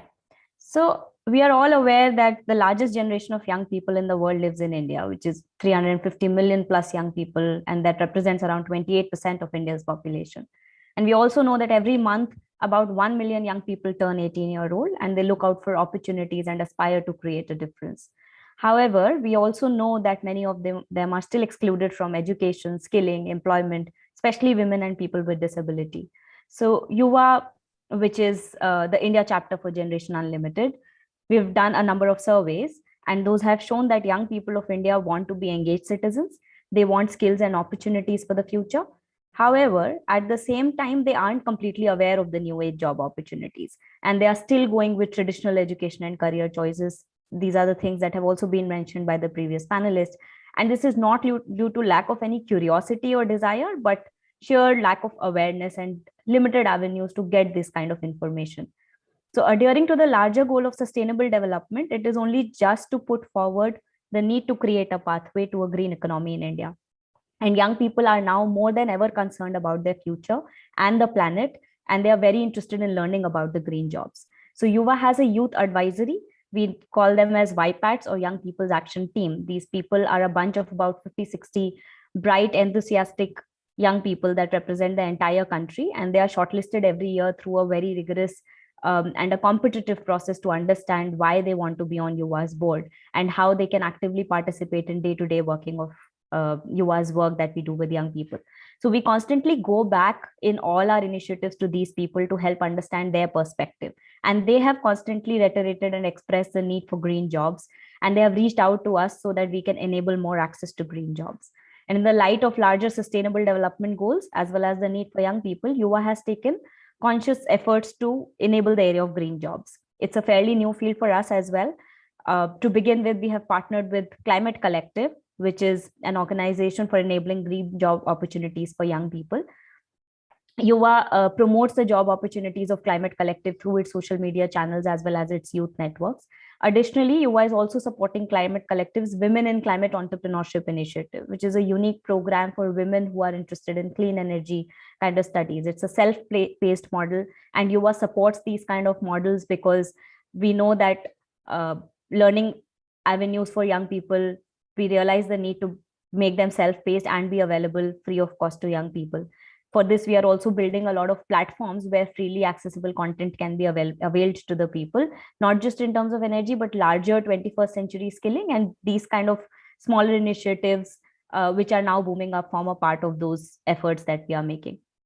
Also, in collaboration with government bodies and other UN agencies, Yuva is also planning to conduct a labor market study to understand the future demand for green jobs. So the aim of the study is to basically bring together private and public sector partners, educators, government, industry bodies, as well as the young people.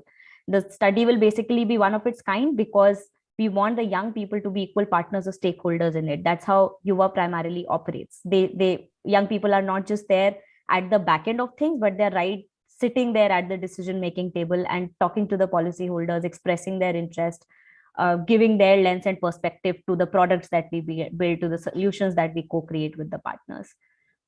Great. Yeah.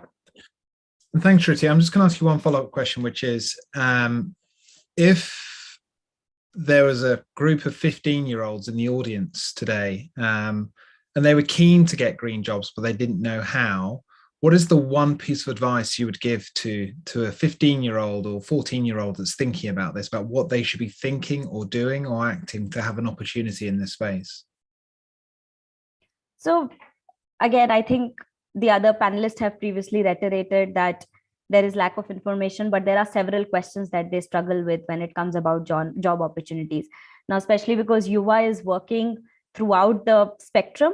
It's not that we are only catering to people looking for white collar opportunities, but we also very keenly work with people working in gray collar and blue collar jobs. There, the avenues for green jobs is limited. It's particularly because it is something that has recently started, more white collar opportunities are available. For young people, I think what I would like to say is to keep the eyes and ears open, because we want to ensure that these opportunities are not just there in thoughts, but we also want to make them more accessible to them.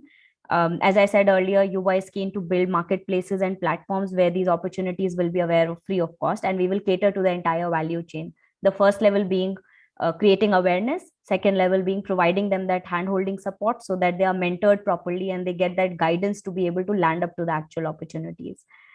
So we are there, right. Like we are on our way to enable these opportunities. Thanks, Shruti. So keeping our eyes and ears open. Thomas, if I can turn to you, I found your presentation on the energy opportunity fascinating. And it was interesting to hear from people building on that presentation about what else is there in India. I just wanted to ask you about food. Food is a massive contributor to emissions. And I know you mentioned a little bit about the work you've been doing on the food value chain. Out of all the different sectors, I think energy is the most obvious one for green jobs and green opportunities because it's clear, it's specialist, it's distinct, you can manage it, you can measure it. And I just wondered, what are the other, say, one or two sectors that get you excited for kind of green job growth? Is it food or is it something else?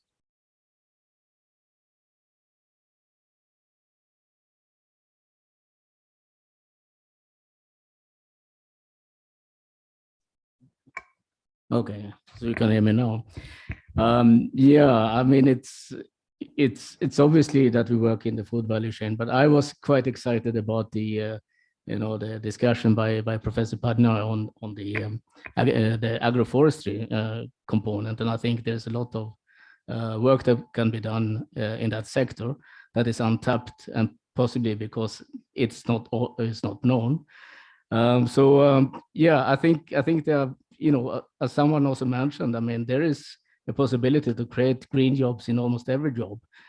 We look at different processes that can be greener, and we look at green jobs as well. So I wouldn't limit it to any specific sector. I think there is possibilities and opportunities in all different sectors. But obviously, we're going to need. I think one thing that came out very clearly is that there is a mismatch between skills and or demand, or maybe there's a knowledge gap. And as ILO, we very much look at the labor market. We work, of course, with employers. We work with unions, and we work with the partners of the labor market. So I think that is probably a message that I will take away from this, that there's a need to do a better matching of the needs and the skills. I also would like to say that the opportunities are really great, in the energy sector and in other sectors, as we heard. And I think the point that I made also in my presentation, that we don't want to leave anyone behind. This transition that we are seeing is going to impact a lot on communities, on workers. Some will benefit, but others will obviously lose jobs in sectors that are now closing down. So there needs to be also policies and programs that look after those people that are losing out, and relocate them. There must be upskilling programs, other measures to make sure that it's a fair and just transition. So back to you. Great, thanks, Thomas. And I think agroforestry clearly has huge potential. And I think for me, when I've been working on the green skills, green jobs agenda, I think everything has potential. But it's that balance of breadth versus depth. Where are the transformative sectors where there is a chance for quick wins and momentum? And which are the other sectors which are harder to lift and move? And what investment you'd need to kind of get traction on those. So maybe now this is a good chance for you, Manisha, to come in. And I just wondered, from where you sit at Page, what's working in terms of the creation of green jobs, where supply and demand are clicking together, that you think we should do more of this? So I'm just wondering, just building on what Thomas said, that supply demand gap, where there's opportunities but there's not the talent or the capability potentially. So is there a good example of how supply and demand are walking hand in hand together that you think we could maybe extend and replicate in other parts of the country? Well, thanks, Sam. Through Page, which is basically a unique partnership of 5 UN agencies providing support for just transition and a fair transition, a socially inclusive transition towards a green economy. Under that, we are supporting the government in various areas, and green jobs certainly is a central part of it. As you may know, that there's a huge emphasis that the government of India is laying on a green economy towards environmental security and the whole the section of circularity. In that sense, for green jobs, there's a whole lot of opportunity, but as the previous speakers were also pointing this out, that there's a huge gap, not only in demand and supply, but also to understand where is the demand and from where the gap can be filled. Page is supporting right now in doing a national level analytical study on a green jobs policy readiness assessment study. So that is one thing which will be critical to understand that in India, where do we stand in terms of readiness of policies, in terms of new policies which may be required, in terms of also mapping existing policies and opportunities which are there, and what kind of challenges exist, what kind of initiatives are ongoing, not only by the government, but also by the private sector and industries and universities and financial institutions. And we have heard today, representative from private sector institutions which spoke about many initiatives. So this is one critical area of support that we are providing, and soon national level analytics will be coming through Page for India. But in addition to this, what is also important is that, apart from policy, we also need to look down into what kind of sectoral reforms would be required. So green jobs is not only about production of green products and services, it is also about processes. And processes not only in terms of production, but also in terms of procurement, also in terms of certification. And somebody mentioned about certification as well. So in that sense, I'd like to also share that Page is also working with the government on identifying certain products and recommending criteria for sustainable public procurement in some of the select products. Also on how we can strengthen the whole ecosystem of eco-mark scheme or eco-labeling framework in the country. So how that can be strengthened. So all these areas will provide additional opportunities for green jobs and engaging youth in an enhanced way for the green economic transformation. So yeah, but also I would like to add that, some of the, in rural areas, for example, we really need to see that how principles of green economy, including green jobs, which will be critical, can be mainstreamed in a planning process. For example, the Gram Panchayat development plans, or whether it is the village poverty reduction plans. So that is also critical, and we are working with the Ministry of Rural Development along with ILO. UNEP is working through Page on suggesting some of the areas for not only interventions, but also piloting some of the areas and developing strategies on that. And that will again provide opportunities for rural youth to identify areas for green jobs. So yeah, these are some of the areas where Page is supporting as such, in alignment with some of the latest thinking that Government of India has towards green economic transformation. Thanks, Manisha. And maybe, Shruti, just coming back to you briefly, if we were to cast our watches forward, and we're now in September 2030, I wondered if you could maybe future cast a little bit and give us a sense of what kind of things you think we should be seeing in society for both green jobs, green education, green certification, and how youth would be maybe thinking about a new future. So I just wondered if you could maybe give us your vision or your dream about what maybe things would be happening in the world in, say, 7 years' time. Sure. That's a great question, actually. And when we sit down to plan our vision with the young people, 2030 is what we look at. Usually that's how the planning is done. But we also realize that there are certain things that are going to be sooner than 2030. For example, the green jobs. We realize the need is increasing more and more because the environmental hazards is something that young people who are growing right now are equally prone to. So the question is that while we are creating the green jobs, the realization for young people that they are equally getting impacted and growing in an environment that is marked by these calamities and growing environmental hazards is harming them.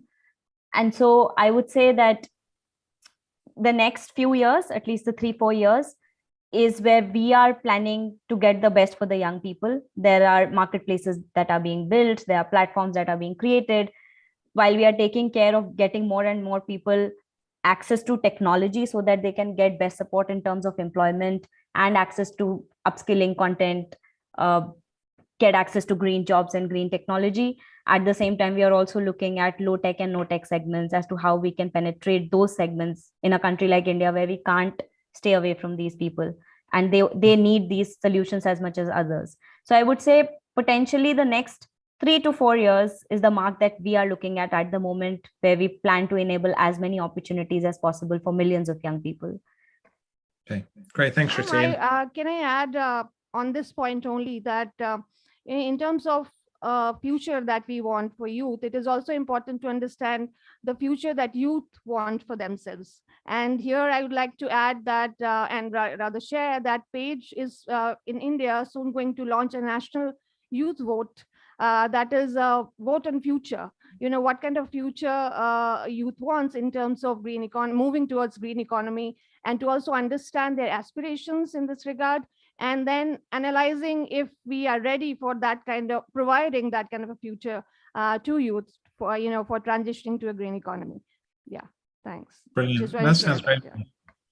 No, I think that's good, because we have to be clear that we're custodians for the future. We don't own it. We just kind of hold it, and working with and for youth to allow them to be empowered to shape that future that they will then inherit is critical. So I think that's great to hear, Manisha.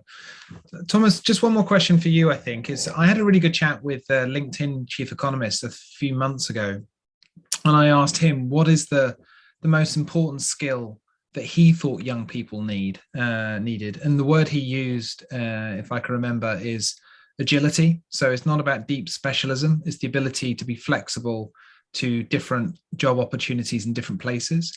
And so I think that's quite a generic thing to some extent.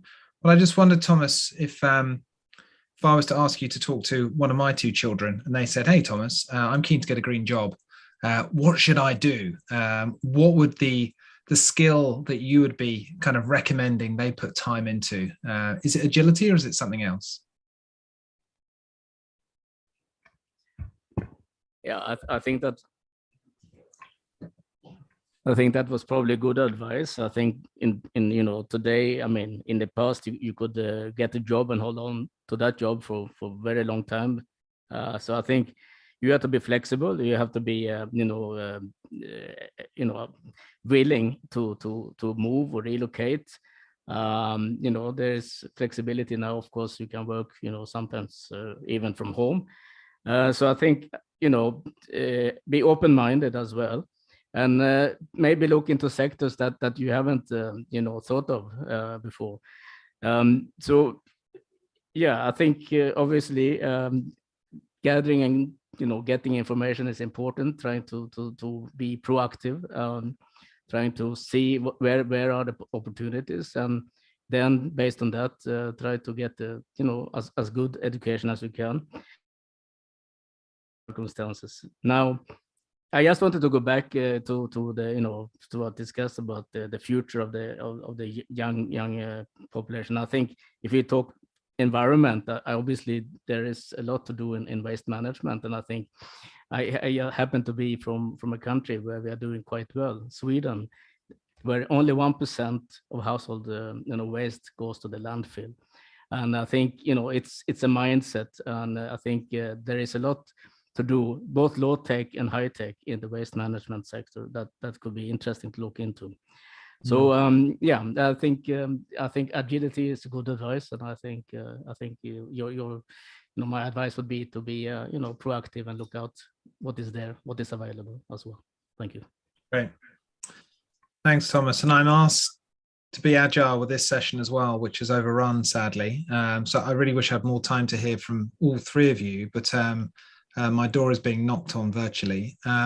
So what I wanted to say was that in conclusion, it feels like the opportunities are infinite on green jobs. More work needs to be done on green skills to really determine which are the ones for which sector and put more time and effort into them. I thought what you said, Manisha, about really listening deeply with young people to kind of poll them and work out what they want, I think sounds great. And I think, Shruti, you've done a lot of that already with your work. And then Thomas, I think stretching out into other sectors. So it's not just energy and a bit more energy, but looking at agroforestry and other sectors that have that potential So we don't focus on what's in front of us. We think about how else we can invest our time in new sectors.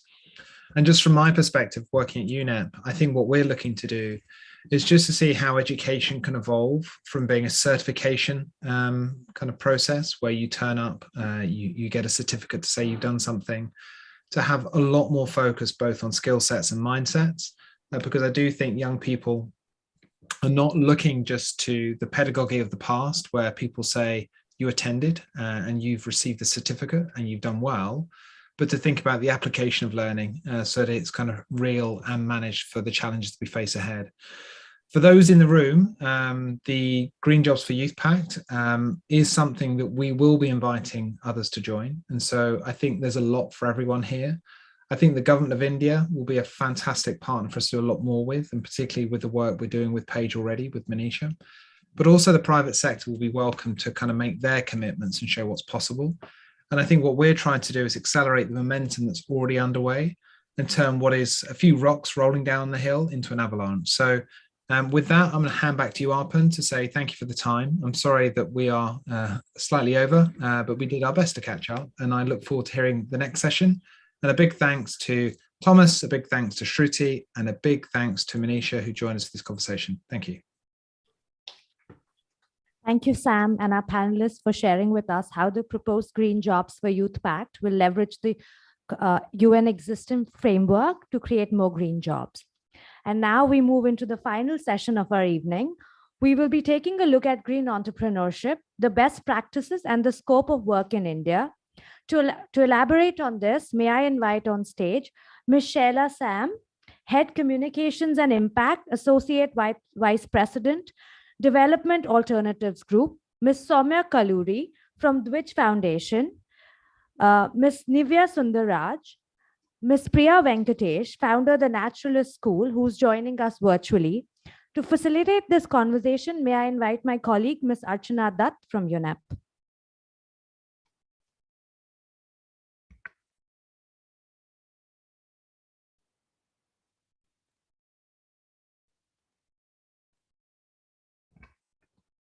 Thank you, Arpan. I know we are very delayed with this last session, and I know all of us have to leave for home, but I'm again super excited to be hosting this last session, where I think we're going to culminate the whole conversation that has happened, the gyan that we have received from experts on what green jobs are, what green skills you require. And we hear from the entrepreneurs themselves, the people who are working in this sector. To start with, I think enough context setting has already happened, and it's a lot of conversation in the previous segments that we heard was focused around energy sector. So a lot of equation that has happened is that green jobs is equal to energy sector, which is not true, and that's what we learn from the panelists who are here who are here with us for this last session. I'm very pleased to have 4 women entrepreneurs and experts, of course, with us on this panel. Thank you so much for waiting for this long for this final session. Without further ado, and without doing much more of context setting from my side, I will now invite our first speaker, Ms. Priya Venkatesh, who trains the naturalist. Priya, my question to you would be if you could kindly tell the youth who are present here today about what you do in the green job space, and what is your focus on training naturalists with the viewpoint to providing livelihood. Also, if you can cover some of the challenges that you have faced so far. Sure. Over to you, Priya. Yes, thank you. Thank you very much. And hello to all the listeners, and also a very warm hello to my co-panelists. Well, the Naturalist School was a dream 3 years ago. And the idea of coming up with the Naturalist School was because I'm personally, professionally, I'm a learning and development consultant. I work with leadership teams. I am also a very, very passionate WWF volunteer for over 25 years now. And as part of my WWF work, I have been helping nature guides and naturalists and training them to capacity build them across states, across different eco resorts all over our country. And I realized a few years ago that there is a huge need, for standardization and quality education in the space of nature interpretation. Two reasons. One is tourism industry is growing over the last 20 years, and so is ecotourism.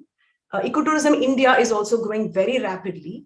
And given that green jobs and jobs in the ecotourism space are today quite, I would say, open and available for grabs as long as we have good talent to take them up. Also, this is a space in our country which is as biodiverse as we can get, with various habitats that we are able to provide the world with the best possible naturalists and the best possible nature guides. And I believe that just like India is known for its software talent, we should be a country known for our naturalists. And everybody across the world who is looking at somebody who is working in the space of biodiversity and understanding nature and wilderness must look up to India. And while we can talk about this, unless we have some certain set of standards and levels that we can talk about, it's difficult. It's not fair to ask people to come forth and look at our people here.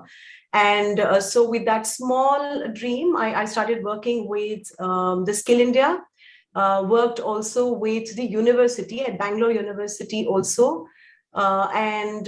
Yes, as of last year, we have a couple of courses in Bangalore University on natural history and nature interpretation. Skill India, also the tourism sector, we have incorporated green jobs as we are calling it today.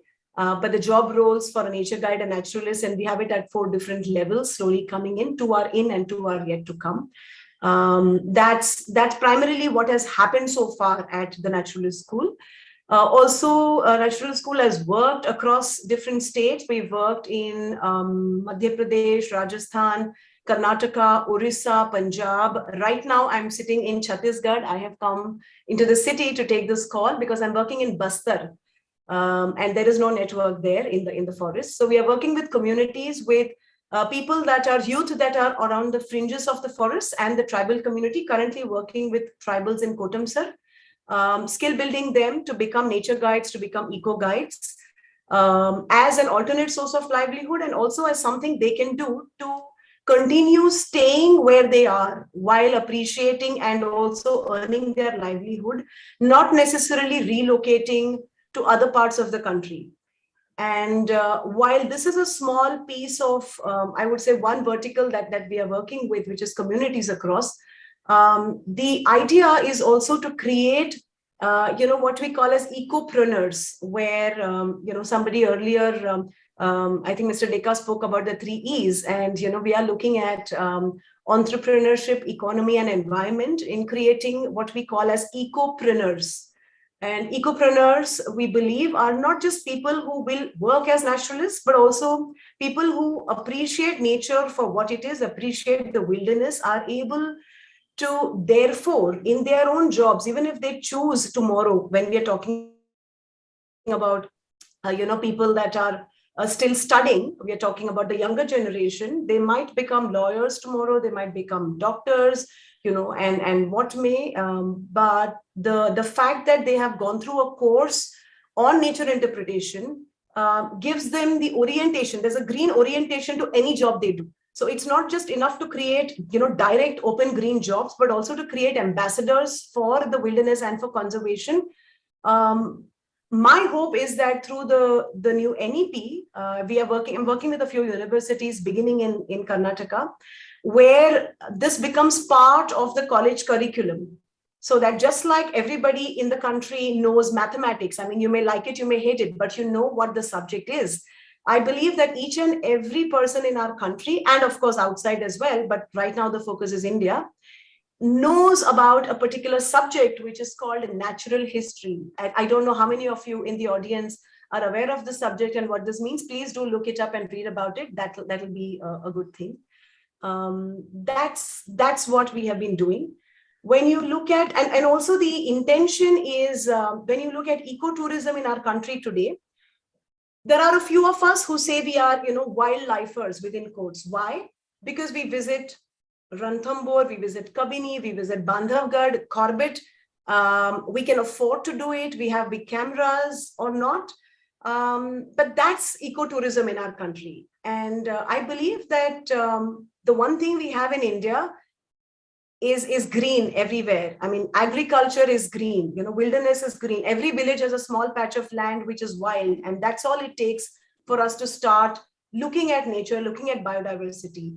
And I'm hoping that, I don't know how soon, maybe 5 years, 10 years, 15 years, I don't know, but hopefully we will succeed in decentralizing ecotourism. And wherever any person is in our country, maybe 5 to 10 kilometers from there, they will have access to a nature walk, to a nature trail. It could be students, it could be communities. And what we have done in a few places in Madhya Pradesh where I've worked with in villages communities is we have kind of empowered. There are about 8 children in 2 different communities who have taken on the mantle of creating a small an NGO. And they take tourists out. So every weekend they take tourists out for an hour's walk, and they get some money in the bargain as well. So to create employment in that direction, and decentralizing, like I said, ecotourism. Challenges, yes, definitely. There are always challenges, but these challenges, I think over the last 2-3 years have been very productive, very encouraging. And I find everybody willing to network and willing to work with each other. And the work, at least in this particular space, is to bring together the skill councils, the skill departments of the state, the forest departments of the state, and the ecotourism boards in each state. And in a couple of states, work is already started. In Karnataka, we have also kind of launched India's first naturalist center of excellence. And I'm hoping there will be many, many more in the coming years, where students, youth, unemployed, people from the society who are interested, who have some time, they could be working wherever they're working, but would like to spend their weekends, in getting to know nature a little better, can all come in and partake of this knowledge. And before I close, I would definitely, want to state for the benefit of people who haven't heard, Freeman Tilden, one of popular, I would say, naturalists who worked with the US parks. And he said, through interpretation, we get understanding. Through understanding, we are able to appreciate. And through appreciation, we get protection. So livelihood combined with conservation is the only way to sustainability for all of us. And that's where I would like to close my argument. Thank you.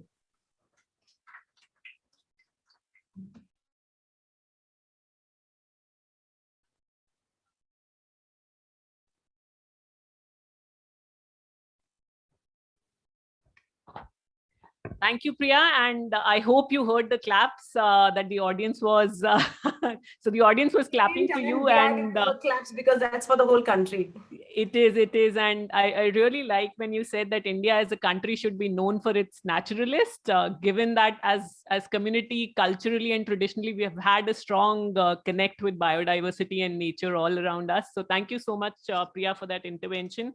The next speaker is Miss Soumya Kalluri. She runs Dwitch, and she's a green entrepreneur. Soumya, from you, we would like to understand what your venture is all about, how you started, what were some of the challenges that you faced, and any key messages that you have for the youth present in the hall, if they intend to start a green business. Over to you, Soumya. Thank you, Archana, for the introduction. I am Soumya Kalluri. By education, I did my education in mechanical and automobile engineering from Germany. And fashion is not something that I was used to or like I come from. But when I started living minimally by myself, when I came back to India, I started seeing that the carbon footprint of each product that you use or consume is really high. And that got me thinking into what better I can do to the society to help them out with their own carbon footprint. At that point in time, I saw that fashion industry was not much spoken about, and especially the denim, the jeans that we wear, that has become like some kind of like, you know, day to day wear kind of, but there's no like solution where you can properly recycle them. Whatever we see, there's only a downgradation of the material. So that's where we after a lot of research, we found out that we could, like, you know, make very good sturdy products out of it. That's where we started Dwij. So Dwij in Sanskrit means second life, which means that we are giving second life to the used jeans. We buy this second-hand jeans from different second-hand markets and chindi bazaars.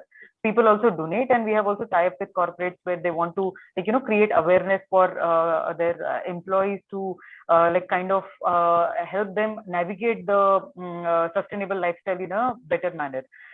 We get this all jeans washed and then upcycled into different products, and we follow a very low waste policy, or you could say a zero waste policy, where the cutoff from the bags are made into jewelry with through self-help groups. So we have a lot of women employees yeah, in our workshop as well.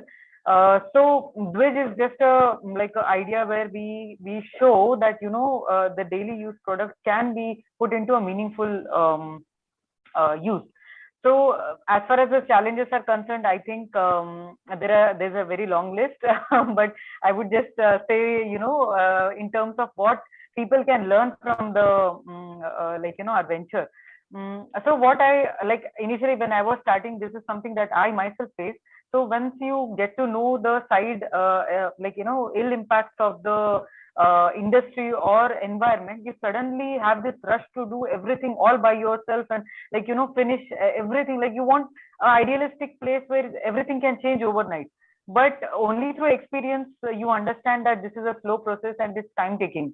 Although people will come to support you in the beginning, you cannot force them into it until you offer a product that is like holistic. So what I would definitely suggest is be very clear with your business canvas, why you are starting with, and what is that thing that you want to offer that is like really going to change. And always have one focus, like you put your attention focus on one thing, scale it up to such a level that you have experience of this product, and then go to the next thing. So environmental related products and everything, as I was mentioning, that it is from waste. So obviously I won't be getting it into in, like, you know, tons and all, like how you would get a virgin material. So it has challenges. So you have to go through the process step by step, and not think that you can save. Like, obviously you can save, but your venture is not going to save everything altogether. Like, for you, this is very, very important to understand. Like, since you're like full of energy and you want to change the world overnight. Yeah, that's all from me, Archana ji. Thank you, Soumya. Very interesting conversation. I think despite the delay, I think this is going to be the most interesting segment of this entire session. Now moving on to my ex-colleague Shaila Sam. It's a pleasure to have you, Shaila, here. You are an environmental communication expert. So from you, can I request you to highlight what is the important role that an environmental communication expert plays in the overall conversation for driving and mainstreaming sustainability? So hello everyone, and I thank UNEP to give me this opportunity. And it is very rare for an environmental communication person to get this opportunity. So I'm going to make the maximum of it. The point I have to say is that, addressing your question as to what environmental communication specialist should do to, you know, create the necessary, this thing is, we create that narrative which goes out in the form of campaigns, which goes out in the form of news, which goes in the form of various medium. And that's the role of a environment communication person. And until and unless those narratives are not created, you will not be able to drive a large part of the change that is expected. So it plays a very critical role in the scheme of things, but I would say it has not come out in the forefront so much. though it is very much required, I would say there's a lot of scope for that particular genre of work in the green jobs. But yes, it is critical. When I joined, I would say I did not seek environment, or I would say environment seeked me out, and I've aced that. So, but I would say there's a huge, huge scope for environment related communication jobs, and it's only going to build because climate communications is important moving forward. Thanks, Shaila. Just a follow-up question. What is the kind of key skill set that one should be exploring if someone is to venture into this field of environmental communication? So basically, communication itself, you should be a person who can speak well, write well, communicate well. But I think in the environment sector, you should have a passion for change. It's very important to be passionate about nature. It's very important to feel that the change has to be, otherwise you cannot create those narratives. So I think the passion for the job is important, plus the ability to visualize how your message will pan out as you move forward. That is very important. Writing and speaking skills will follow and come, but the ability to strategize and visualize how your message will impact others is very important. So passion for change has really impacted me, and I'm going to take this forward with our last speaker, Miss Nivya Sundarraj, who's from C4Y. C4Y, as I understand, works with youth, and they have some wonderful initiatives. Nivya, if you can very briefly tell us about what C4Y does, and how, as a green incubator, you're helping scale up the green businesses out here in India. Okay, hello everyone. I'm going to keep that very brief. So C4Y is a self-sustaining organization, and we also are a non-profit organization that works with the urban and the rural youth of the country. We facilitate participation and civic engagement of the youth at all levels of the governance. Something else that we do is we work with CSR, and we implement a lot of CSR projects, and we've taken up outreach and awareness and behavioral change communication opportunities as well. Now, talking about green entrepreneurship, I think green entrepreneurship is something that is very synonymous with a business being conscious and sustainable at the same time. All right. And C4Y had the privilege of working with a lot of ventures that are out there trying to make a change.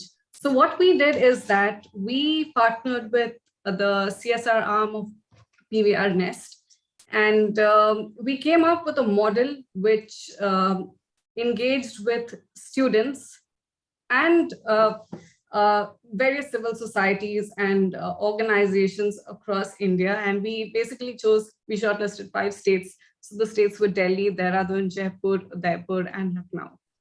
So we had an 8-stage procedure where we shortlisted candidates. And I think one of the most integral part of this entire program was about the mentorship that was given to the people that were applying for the program. The program was called the Eco Grants program. So what had happened is that 30 proposals were shortlisted out of 200 proposals that were actually pitched to us. And when those 30 proposals got shortlisted, we had something called the Sectoral Expert Committee, where we had people from a lot of organizations where they brought their expertise to us. And they came and guided those people coming from, be it a college background or be it an underprivileged background. Because what really happens is that, when you resort to traditional education like an MBA degree, it's confined to certain students. There are so many ideas that are coming up in various, places in India. For example, the rural youth in India is usually deprived of mentorship.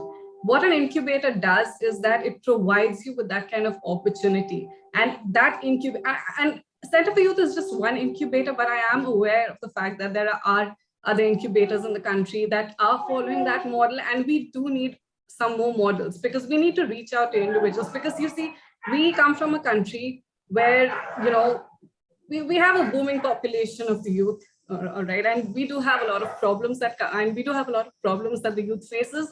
But I feel that when you have problems, the youth that is facing it also desires and yearns, a solution to be implemented, and they do have ideas. They just need a little direction.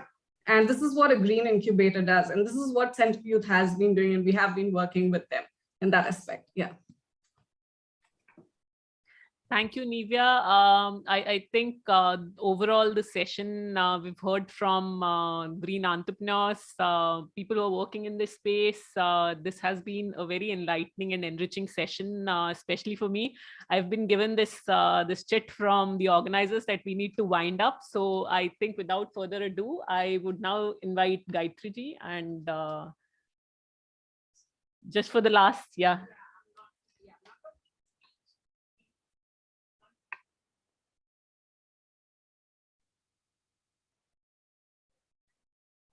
So clapping for all of you there. I think each one of our speakers, presenter, Thomas, you're wonderful. You stayed till the end. Thank you so much. I think it's like everybody started leaving, and I in fact thought that you all told me that you're going to be leaving at that time, but you all stayed back. That speaks for your passion. All those people who are sitting here right now care. And that's why you guys are here, even though I think we are 1 hour late.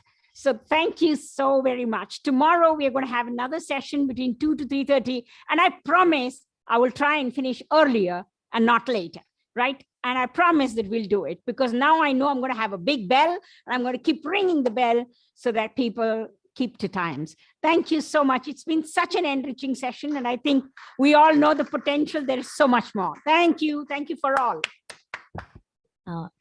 And I just want to conclude by saying that the food is served. Khana lag gaya hai, so. Yeah. There is some program. And yeah. Oh, and there is a cultural program. So if you'd like to proceed there. Thank you, everyone. Good night.